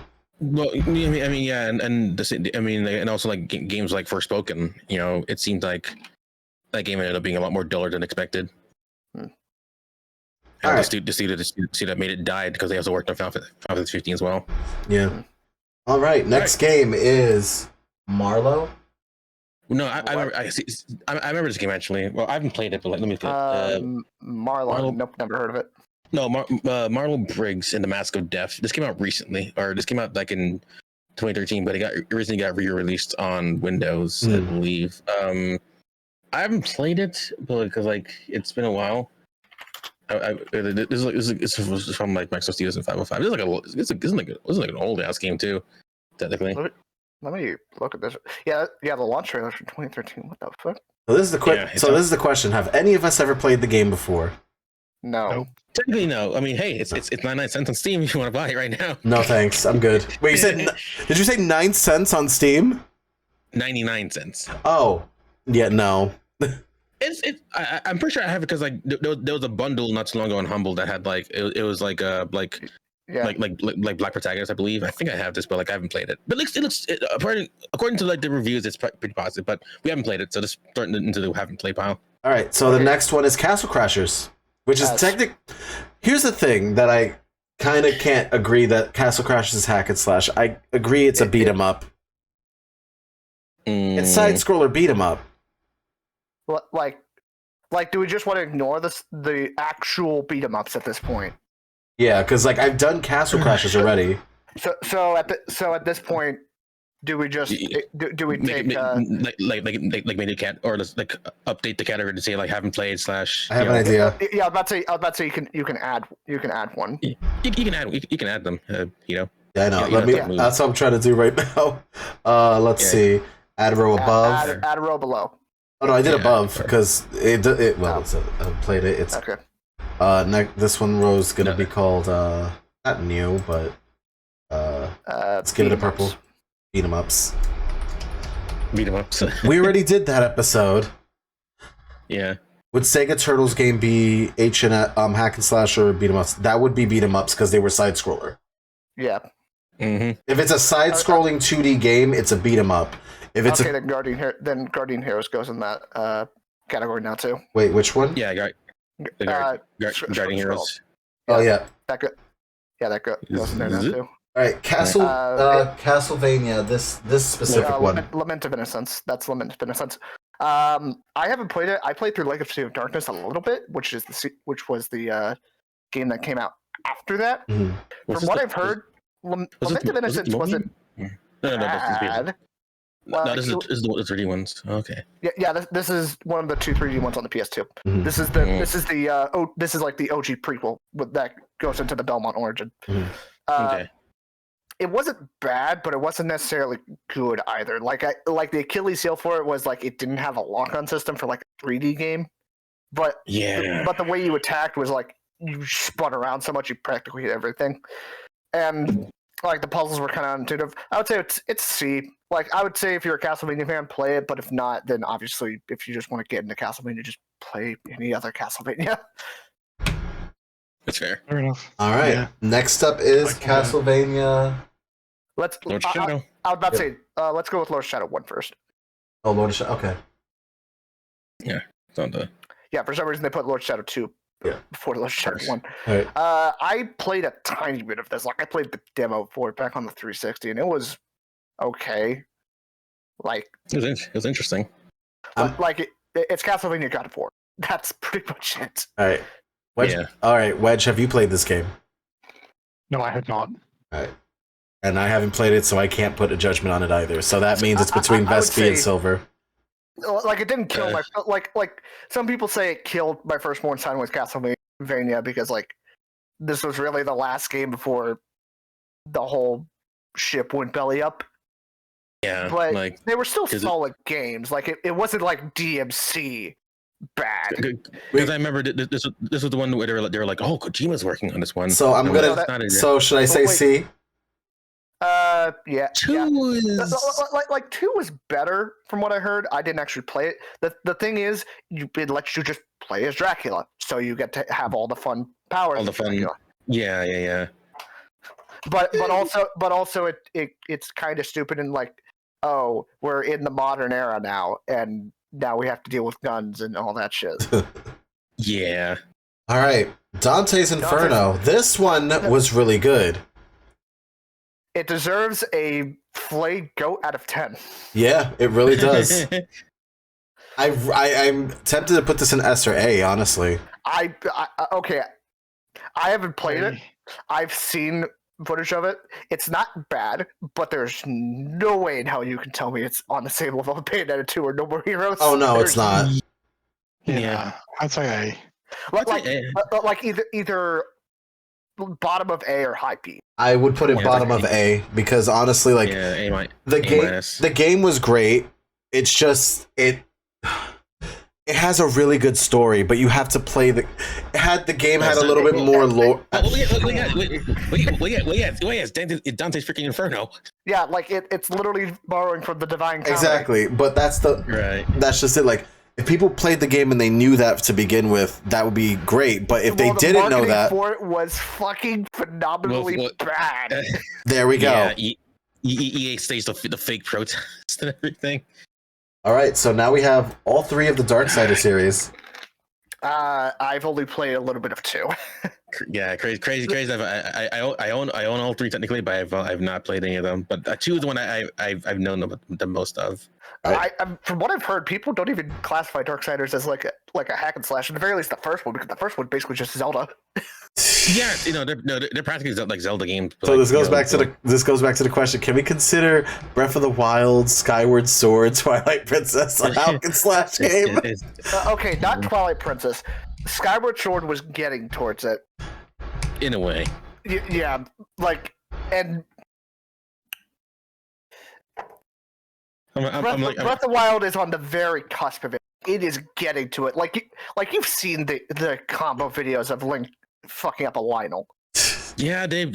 Yeah, people have been putting together some pretty interesting videos about like. All right. And Tears of the Kingdom is going to like even crazier. So Wedgetail, have you played the Darksider series? I have not. Mm. So I think at this point, Darksiders 1 and 3 go and haven't played. And Darksiders 2, like I played a tiny bit, which was nothing. So I would say just put in I haven't played. Unless someone else says otherwise. I got nothing. Like I know it existed, but I just have not had time to play it. All right, I'm gonna put this Onimusha game with the other Onimusha games at least until we get to those. But continuing on, Devil May Cry 1. Devil May Cry 1, that is a It is a B for me. I would say a B. Oh, really? This would I'm not against it. Like it's a great game where it started out, but the controls are very chunky. Like I'm gonna be honest, I would consider it bottom of B just because like fixed camera angles, the fact that the lock-on's janky, the fact that they just were experimenting so fucking hard with like the puzzle mechanics and all that shit. Do we even want to talk about the first-person swimming? Also, don't even bother giving a description. DMC2. Just put an F. We're not even talking about it. Okay, DMC3 S. I think we can agree. I think you can join the discussion. Yes. I know we talk very quickly, but you can just join the discussion. Yeah, no. DMC one like also like one thing I mark against it, like it didn't have too much of a diverse setting personally. Like it was just a castle, and then that was it. Like and also fuck the first person swimming. I thought that was really stupid. DMC4 S as well in my opinion. All right, what do we got here? I haven't played it yet. Like I'll be playing it like later this year. But like, I know DMC4 is like very very well loved. Wedge? Yeah, like in terms of the B. actual. B? Really? What? Wow. Yeah, B. Really? Wow. Holy crap. Okay, may I ask your reasoning? Honestly, because of the way, like, the part that got me was the recycled levels. How Dante Yeah. just played all the other levels as backwards. Okay. That's the big crippling point to it. Yeah. I will agree. That Nostalgia Blindness made me want to. I was overcapping with S, but at the very least, A, because the combat before 5 came out, it was the most intricate hack and slash combat system ever. I Like, never got Nero's mechanic down very well, so that's a personal B for me. well, not even Nero, just the whole switching with Dante. Like I said before, I didn't know how to do it back then, but now that I do, the type of shit you could do with Dante in 4 is nuts. So with Like that, so with Wedge's B and Vespi's S, this goes into A. yes. That seems about fair. Yeah. A compromise on A. Yep. Yeah, I'll take Yeah.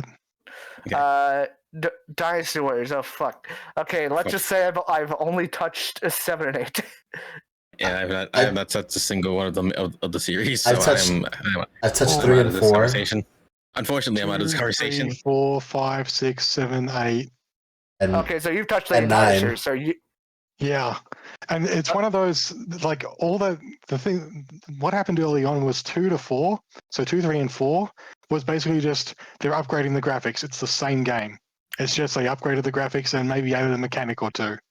So that's difficult to put where they're at because they were good for their time. Well, also this is one thing I'm curious about. Can you scroll down real quick? I'm curious. Do they have the upgraded versions? Because they have the upgrade. Okay, so they don't. they have also have the Orochi series too. That's doing its own thing, and we can get that in a second. But it doesn't have the Extreme Legends versions, which are usually the best versions of the game. For some reason, they have the different versions of Ninja Gaiden. Oh no! Sorry to cut you off there, Wesley. I was noticing the Astral Chain's like at the bottom for some reason. But all right, so That's a hack and slasher. What? so Wedge, you're ready to go off since you've played pretty much the majority of these series. Like I could add to the conversation with 7 and 8 at least. And I'm good with 3 and I'm good with 3 and 4. Y'all know why. 2 would be B, and that's nostalgia talking. 2 will be B. Yeah. Mhm. C for 3 and 4. I A for 5. I definitely give 3 and 4. I would give 4 a B at least. It did go a little bit better on Beyond, but that's just a tie right there, so it'll still be C. Okay, I'll pay that. Dynasty Warriors 5? 5 was when they did. What did they change on it? They changed something with the RTS mechanics to make it actually easier to play, so you're not just wondering what the hell's going on. I'd almost put 5 at an A. Okay. 6. Didn't play it as much.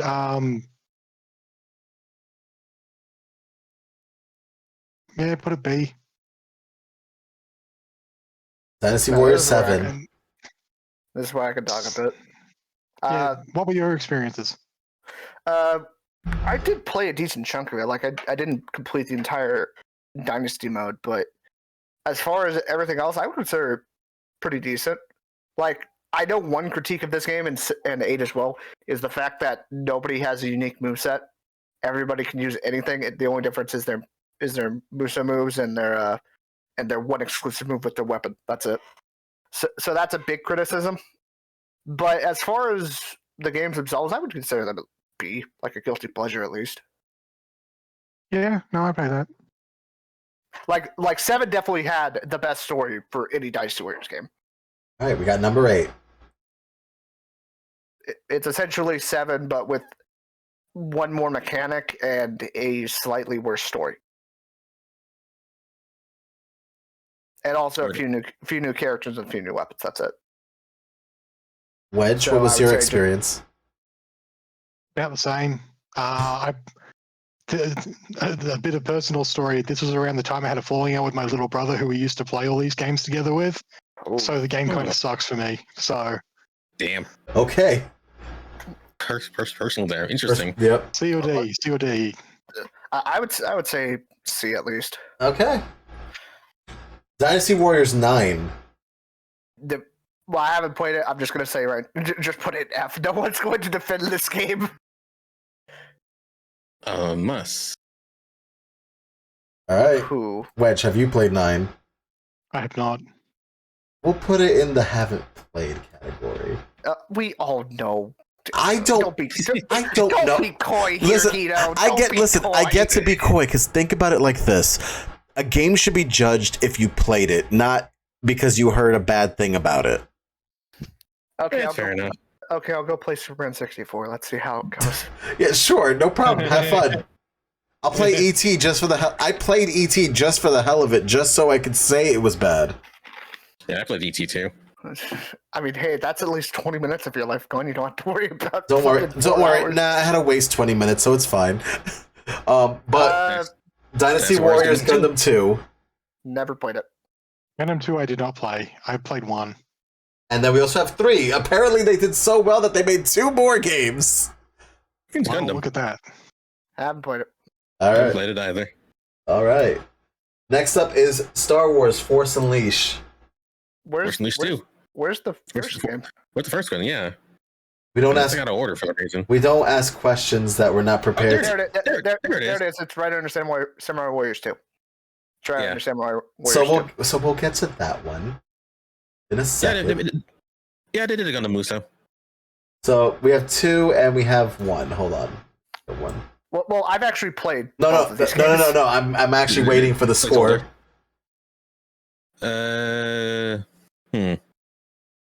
Well, you talking about it. I still have a chance to play the games personally. So the first game. Force Unleashed 1, I would say, is at least an A.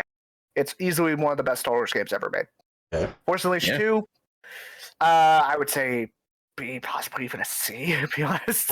Bless them, they tried. They tried so hard with that They game. tried. They did dual lightsabers. How do you fuck up dual lightsabers? By fucking up dual lightsabers. Actually, I know how they fucked it up. They didn't give us the Darth Maul blade. They did not. That is true. Oh wait, there's Guardian Heroes right there as well. Yeah, on Saturn. Yeah. So you played that. It's right between Ghost Rider and Yep. and Genji. But Third one. Let's start Genji. Have we played the Genji games? No, all I know about is the crab. The giant crab. That's from Days of the Blade. That's from the first. That's from. Oh wait a minute, first Metal one. Gear is right there. What are you guys talking about? Try under Golden Axe. Wait, what? What? It's Wait, right where? there on the far right under Golden Axe, right next to Killer's Dead. Oh, there you go. So Hito. it was gonna go in S anyway. Did it matter? Okay, We'll get Devil Kings out of there. Wait, get which out of there? Devil Kings. Kings. Oh yeah, that could go. That was the placeholder. Yeah, that was a placeholder. We could put it to where it was originally. Nobody played it. Okay, we're good. Apparently, I need to be here to fun then. I haven't played the Genji games. All know is memes, and that's it. Okay, Yeah, so I know that Wait. one meme, and that's it. wait, Wedge, did you play Genji? No, I did not. Okay, so these go away. All right. That's it. We can just. That's beat 'em up. Yeah, beat him up. Okay, cool. Ghost Rider. Nope. Nope. Didn't know there was a hack and slash of it, but throw it in there. Wedge. Hasn't played. Okay. So God of War. How are we going in the order for this? So I didn't like him. I wasn't Hmm. a big fan of God of War myself. I like to watch playing it, but I never okay. played it. Okay, so I see the first God of War on the far right. That Yeah. one I haven't played it. I saw Matt play it, and I've heard so many good things about it. it's an A. It's definitely worth an A. Yeah. Yeah, It's definitely. definitely an A. When it comes to 2, I have to give it a B. I've heard things about 2 where like, oh, the combat got better, but the story kind of took a drop. Yep. And that's the reason why. 3, on the other hand. 3 I've heard like very good things about. That's Three. That's that's not. not Three's over. Try No, to- three's over there. So those I think those are the PSP games. Three's right okay. there. So there's Ascension. Wait. Ghost of Leave Sparta. my hand. Where's 3? Yeah, You are- Hito. Number 5. This one. Coin, motherfucker. Yeah. Yes. Okay. This one, it went back up again. Yeah, definitely an A again. Now, Okay, so that's Ascension. That's Chains of Olympus. Okay, so Ascension, Chains of Olympus, and Ghost of Sparta. yeah. That's Yeah. the 3 right there. Yeah. I haven't played any of these really. I'm So- just going off of. Ascension, it was a B. It was okay. Ghost of Sparta. That's Chains of Olympus. The Chains of Olympus. Actually, Chains of Olympus, I can actually grade right now. Chains of Olympus was meh. It was a C. I mean, it was them trying to put God of War on the PSP. Yeah. Yeah. And then, here we go. Ghost of Sparta. Ghost of Sparta. B. B. It was okay. They got back on their feet with that. Now, Okay, so is God God of War 2018. Like, would that count? that's definitely a hack and slasher. Yeah. and I'm definitely putting it an S. It was actually, it was really good. Definitely yes. It really is the sequel here yet, or has that even been updated? I'm not even sure actually, but I will give this one an S because at the end of the day, that literally brought it back from all the bullshit that we had afterwards. Yeah. So it definitely deserves its spot in S. We can probably. No, I don't do that. No, yeah. All right, next up is the Golden Axe games, which, by the way, we're gonna just make this easier. Golden Axe is going into beat 'em ups. All the Golden Axes except the 18+1, because that one. Except Beast Rider. Beast Rider is yeah. Poo garbage. Poo garbage. F. Absolute F. Before anything, did you play Beast Rider Wedgetail? I did not. Don't. That's our advice. Don't. Heavenly Sword. All right. Not on it. Don't worry. Heavenly Sword. I haven't played it. I've seen enough part of it, but I have not played it. I'm aware of it. I know it existed because it's an Ninja Theory game. I'm between A and B, honestly. Why So Heavenly Sword was a great game. Don't get me wrong, but it really fell under the radar with a lot of other things that came out. There were other hack and slashes that did outshine it in its time. Is that a bad thing? No. However, I will have to say this. That's why I said I'm still between A and B. It's a high B for me, but it's an A for me. So it's kind of still like I'm still at the A a little bit. So I would put this in A still, but it didn't stand out. Like if I think of a whole bunch of like beat 'em up games off the top of my list, Heavenly Sword will not be there because I would not remember it. Same thing with Dante's Inferno. I will not remember it. Although I still remember the gameplay and how good it was, I would not remember it off the top of my head. It was advertised pretty heavily in Australia. Like, it was on buses and billboards shit. So it had that penetration in Australia, at least, of it was supposed to be this new, like a brand new franchise to come out, the next, like, Master Chief or Kratos or whatever kind of big name character. She was definitely really sold it. She was definitely a new IP for PlayStation. I know that for a fact. Yeah, I mean, she had PlayStation All-Stars. Yeah. She was in PlayStation. Yeah, she was in PlayStation All-Stars. I find how like 6 years later they end up working on DMC that May Cry. Hyrule Warriors. Hyrule Warriors. Best Muso game that isn't on PC. Yeah. True. Like, absolutely. S tier easily. I'm sorry. I have to give this S tier as well. I'm gonna put it up there too. This is pretty much like the gateway Muso. Yeah, like it is absolutely a fantastic Muso game. But I have a soft spot for S1 Versus because it's available on Steam. But like if you have a Switch, which if you don't have a Switch, what's wrong with it? You get Hyrule Warriors. Absolutely. Wedgetail, have you played Hyrule Warriors? I have played Hyrule Warriors, and it's a very fun Muso game. So what would you also grade it at? I'd be putting it as a B or an A.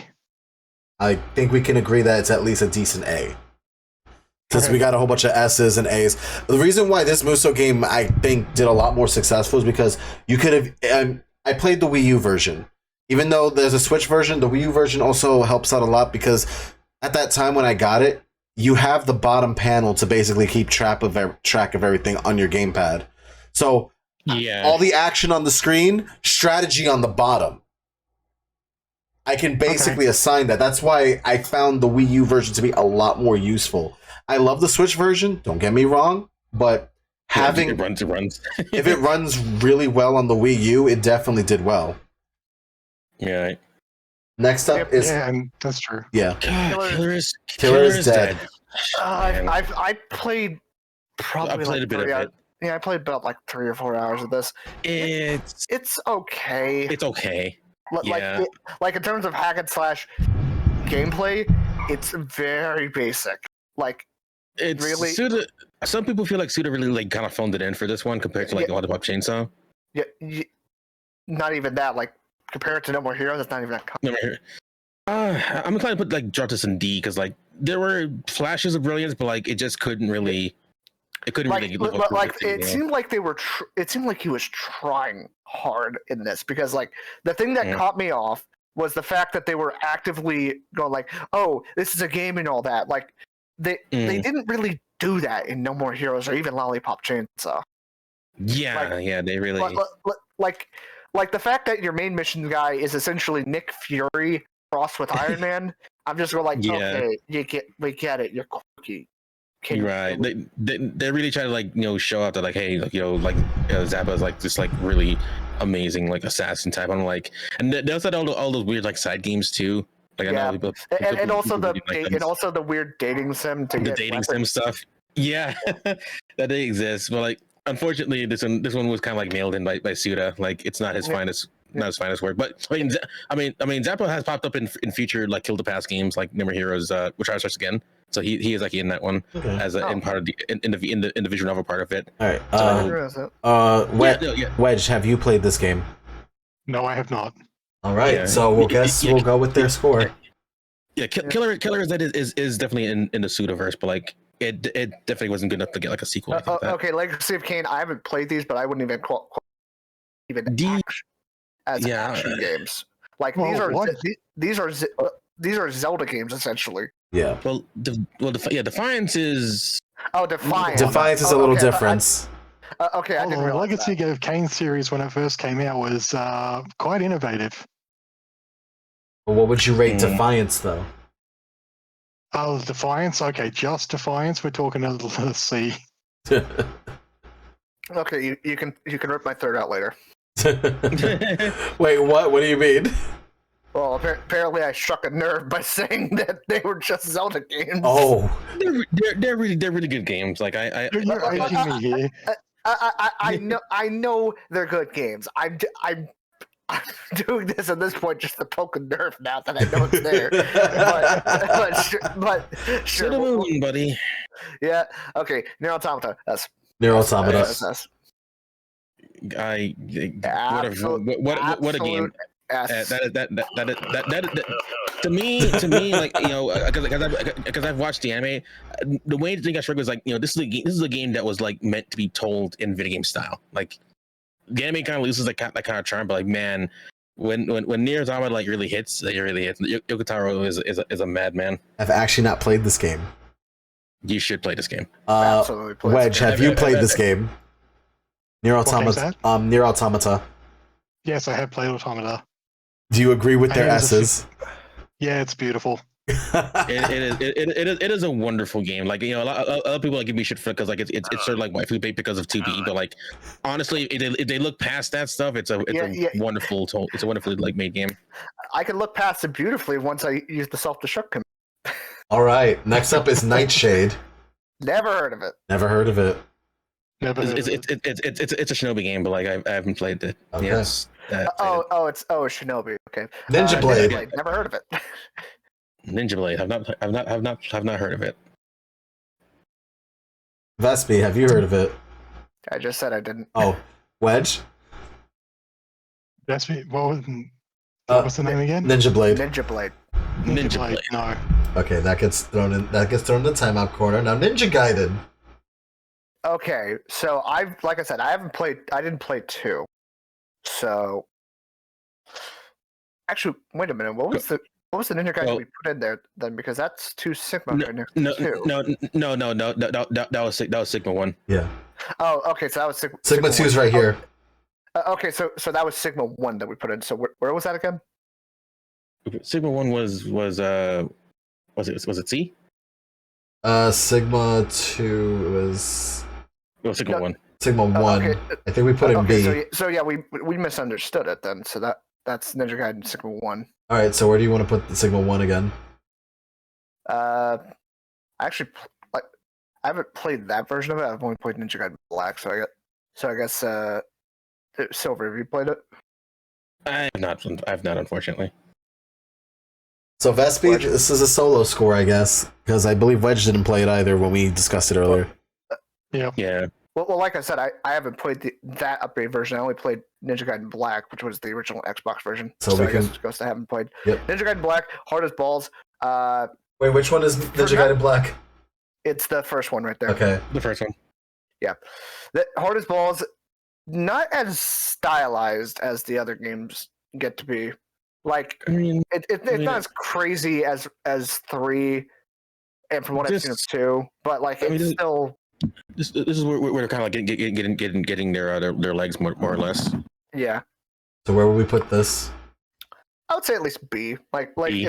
it's not like a snooze fest. You can't fall asleep. If you do, you're gonna die within 2 shots. And Wedge, have you played this one? I have not.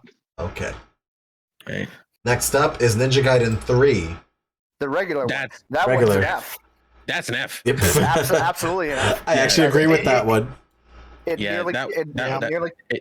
practically nearly killed the series. Yeah. Razor's Edge was much better. Razor's Edge, I would argue. Wedge, do you want to refute this? No, I don't. No, 3 is garbage. Three Razor's Edge, I would argue. Like I said, I haven't played 2, so maybe it'll change when I get to it. 3 Razor's Edge, I would argue, is the best in the series. Really? Wow. Because, like, just because, too. like I said, I haven't played 2, so I don't have it to compare. But it just is really. It basically turned into almost a DMC game because, like, it was just jumping around like a madman, air hiking around with. Like it was nuts, and I loved it for that. And it was actually a Ninja Gaiden game. It's actually difficult. It also had multiple characters too. Ayame.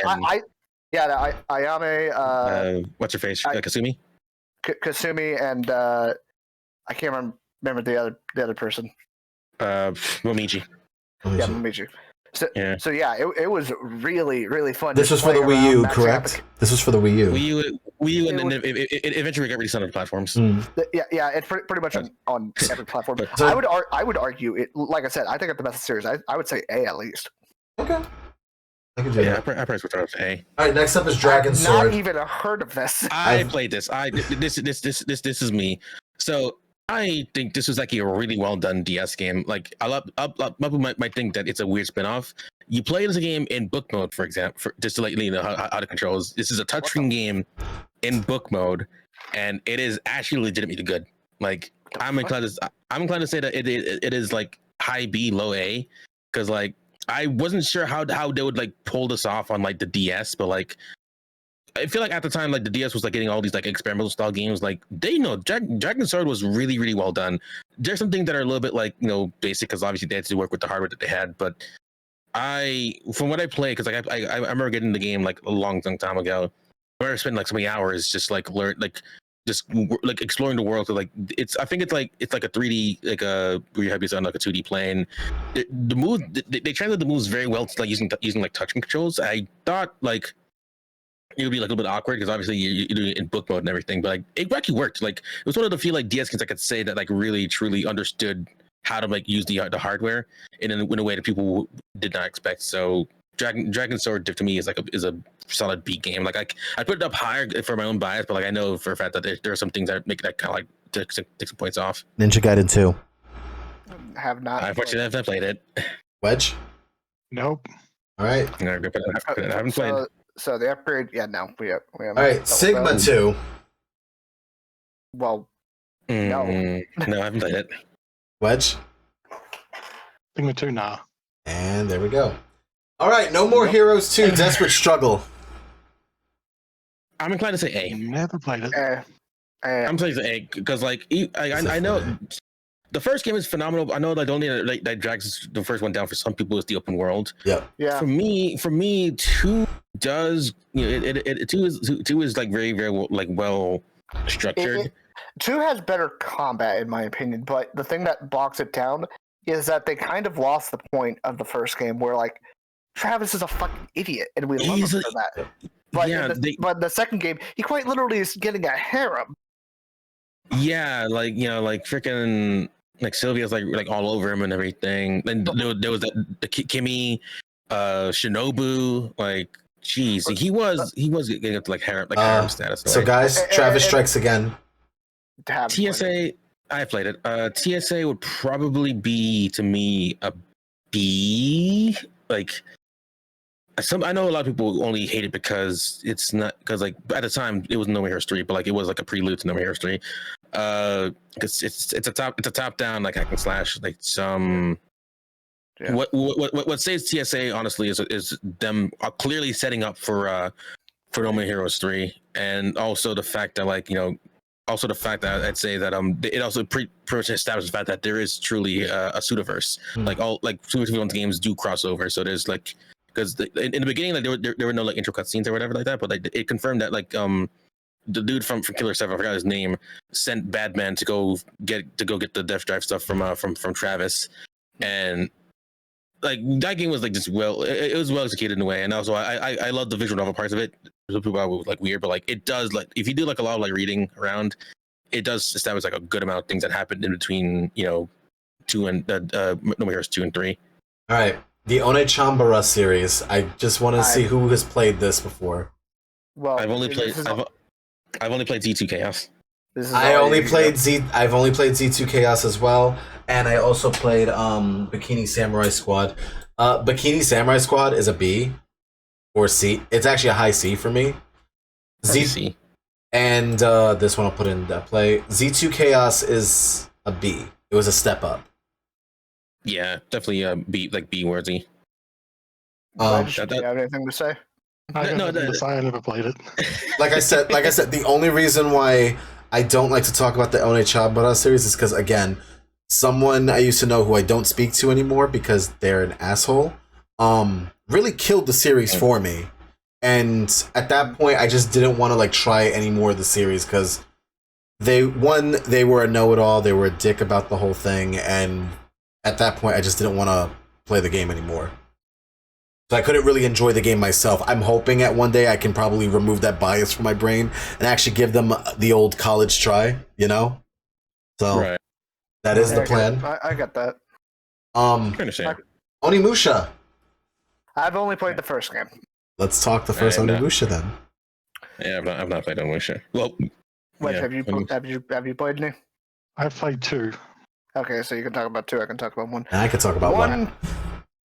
I would say, in my opinion, like it's okay. Like I would say it's at least a good B. The story is cheesy as all hell, but in terms of the gameplay, it's pretty fun. It's overtly Resident Evil, but but like it still has like a fun parry mechanic. You have multiple weapons to toy around with. You really aren't going for combos. Like I said, it's Resident Evil, so you're kind of going for survival management. That's fair. I would give this a high C. Okay. Especially because what the games do further down the line. Yeah, like it's just the first game, but I still found it enjoyable. Second game. Mm-hmm.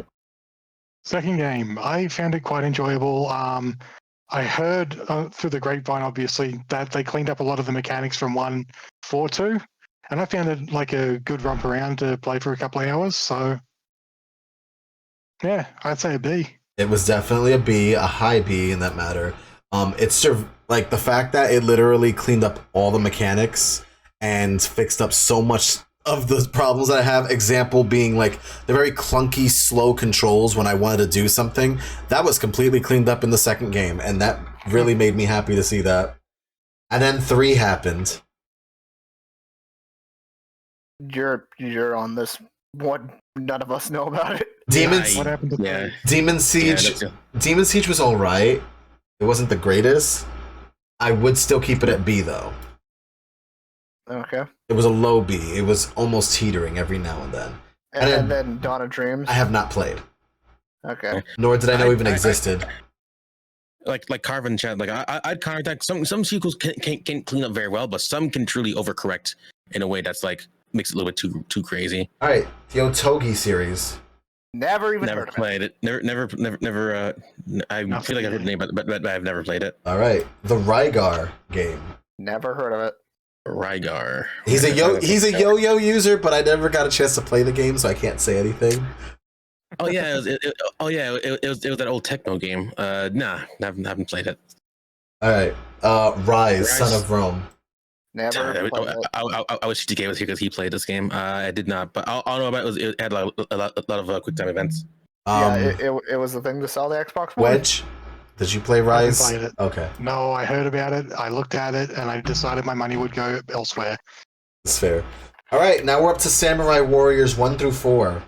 Never played them. Played 3. It was alright. What would you give 3? RC. And the rest will go into haven't played. Mm-hmm.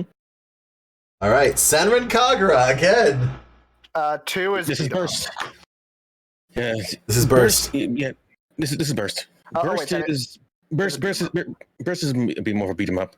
Okay, So beat 'em up. Yeah. we'll put Burst where it belongs. And Shinobi This versus it's an Shinobi versus. I would say it's an A. It's not S4 God tier because S4 just has everything that you want in a good Musou game, which is a really big cast of characters to play around with. Shinobi has a little bit less. You gotta love But, your like, waifus. I mean, it still has Homura, so I'm fine with that. But it's still good. Like S4 clearly cleans stuff up, but Right. it's still good. All right, next up is Seven Samurai. Never heard of it. Never played it. Nope. Never heard of it. Shinobi. Never played. Shinobi. Is that is it? I think that's the PS2 version. I've never seen this, so no. I've seen it before, but I've never played it. I know it's decent. Wedge. I've just heard of it, and I didn't really read too much. That was back when I bought PlayStation magazines, man. All right, Star Wars Episode 3: Revenge of the Sith. Never played it. Hey, explain. Explain. It has a whole dueling mechanic with lightsaber battles. So you'd be playing through the game hack and slash in a way, and then it would become more of a think Tekken in the third dimension. And you had whole dueling with the sabers, the pushing back and forth, the attacks, using force powers. It was a very, very well made game. Ooh, that sounds interesting. Definitely. I'd recommend it if you haven't played it. All right. Next up in our list is Sword of the Berserk, Guts Rage. You mentioned this one, Silver. Sort of. No, I should have had the Berserk kind of Musou. I know. Yeah. I think I know they had a Dreamcast Berserk game, but I've not played it. I think I've seen footage of it, but I've didn't really pay attention to it. Wedge. I didn't play it. All right. Now we got 2 Lord of the Rings games. Okay, I played the hell out of it. 2 and 3. Two Towers is fucking amazing. Yep, and Return of the King is here too. 2 Towers Return is of the King amazing. dunks on 2 Towers. Yeah, absolutely. But 2 Towers is still good in its own right. So it's still a good game. So where would you put this for both of you? 2 Towers is definitely honestly, I would say it's an A, and Return of the King is an S. I would say that. Yeah, I'd say that personally. And Wedge.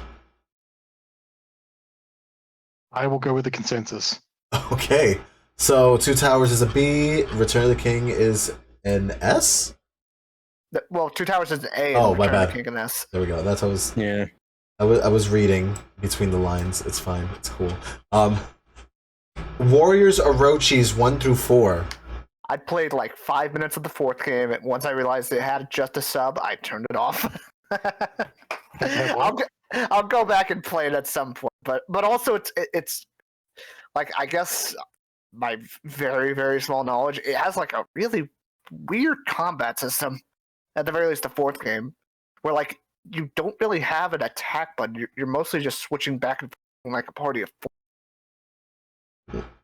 Okay. Wedge. How about you? I haven't played them. Okay. Yeah, I haven't played any of them either. I know of them, but I haven't played them. Just put them all in. I haven't played. I played Orochi for 10 minutes. It wasn't that much. All right. Next up is Ninja Yeah, Gaiden Yaiba. Yeah, but Ninja Gaiden. See, this game is. Oh God, I heard of this. this was here's the thing. This was a collaboration between Koei Tecmo and Concept. Keiji Inafune worked in this game. Wait, what the fuck? Concept made another game? He made a game before my number 9 came out. Crazy, yeah, it's crazy because like funny because there's a costume for Beck in this game and everything. It is decidedly mid. Like it's not a very very good game because Yaiba was teased before, but like when they made it like a Ninja Gaiden game, which was the weirdest thing ever. Unfortunately, when it came out, it was poop.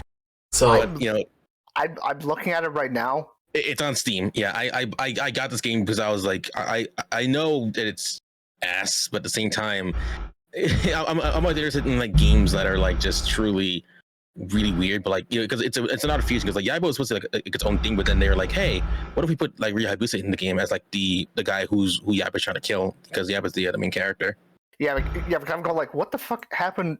I thought this was Ryu for a split second, like with this weird cybernetic arm.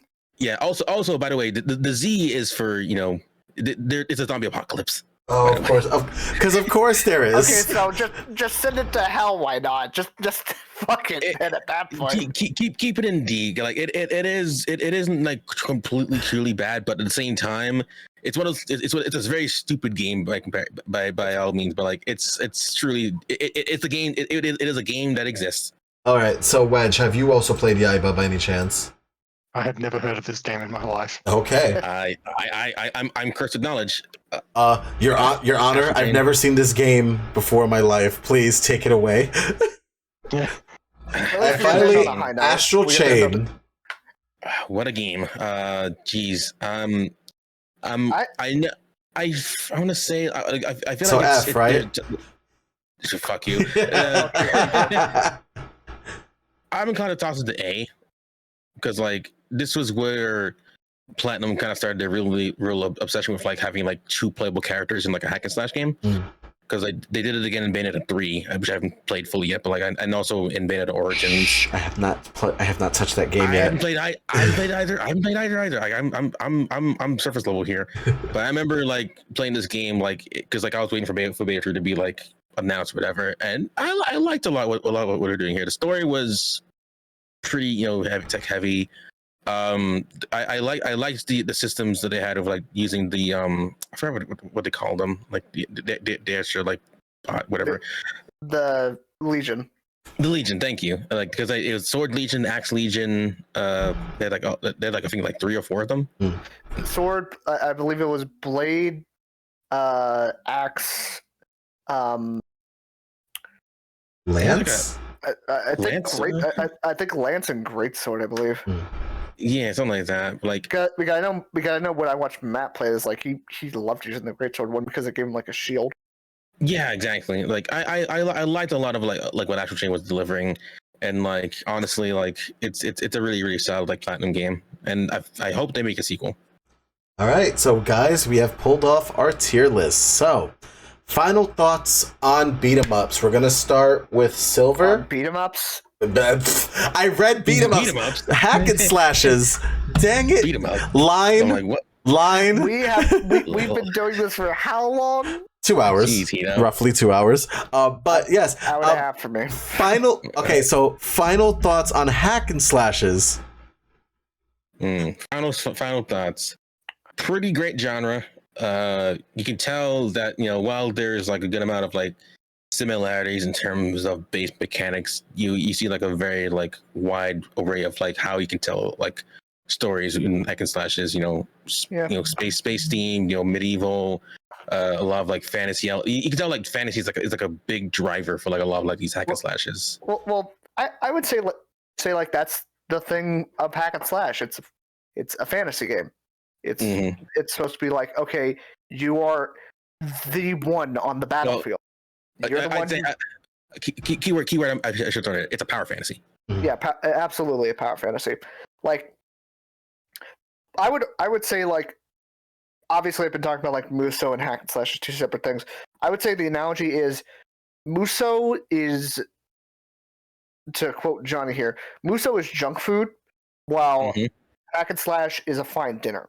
Muso, you can just jump in and turn your brain off for like 2 hours. Hack and slash is something you have to sit down and meticulously figure out. Yeah, I learned that the hard way when I played DMC3. All right. Vespi, your final thoughts. Well, full on. Well, I guess like he called it like my part into Vespi, but it's fine.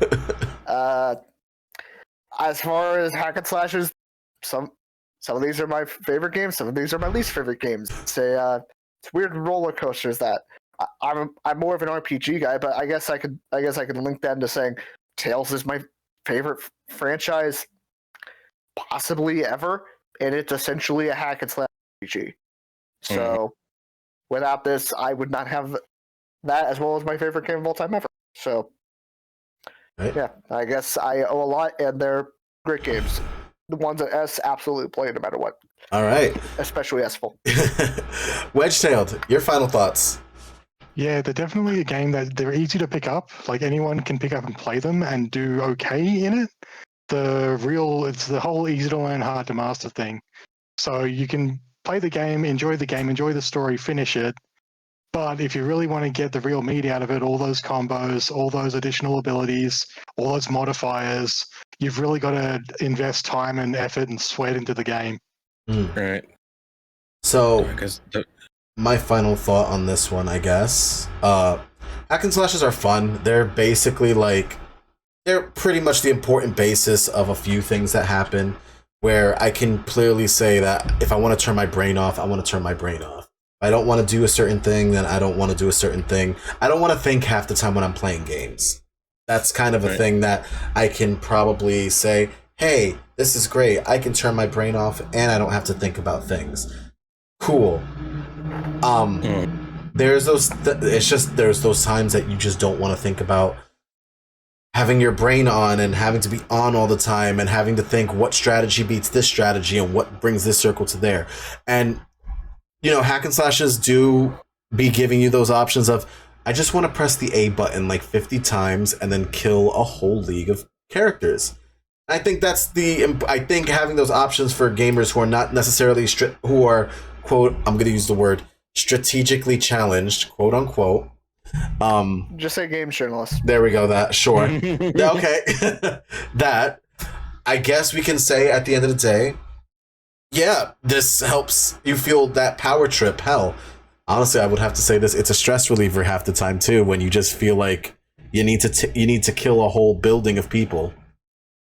Right. But I will say this: hack and slashes are definitely a good derivative from beat 'em ups, and I like to say that beat 'em ups actually did, kind of fostered the 3D hack and slash in a way. So I have to say thank you for 3D beat 'em ups. Yeah. All right, guys, this is Hito Retro Gaming, and all of us giving you the 8-bit love. So 8-bit love, y'all. Bye. Bye-bye.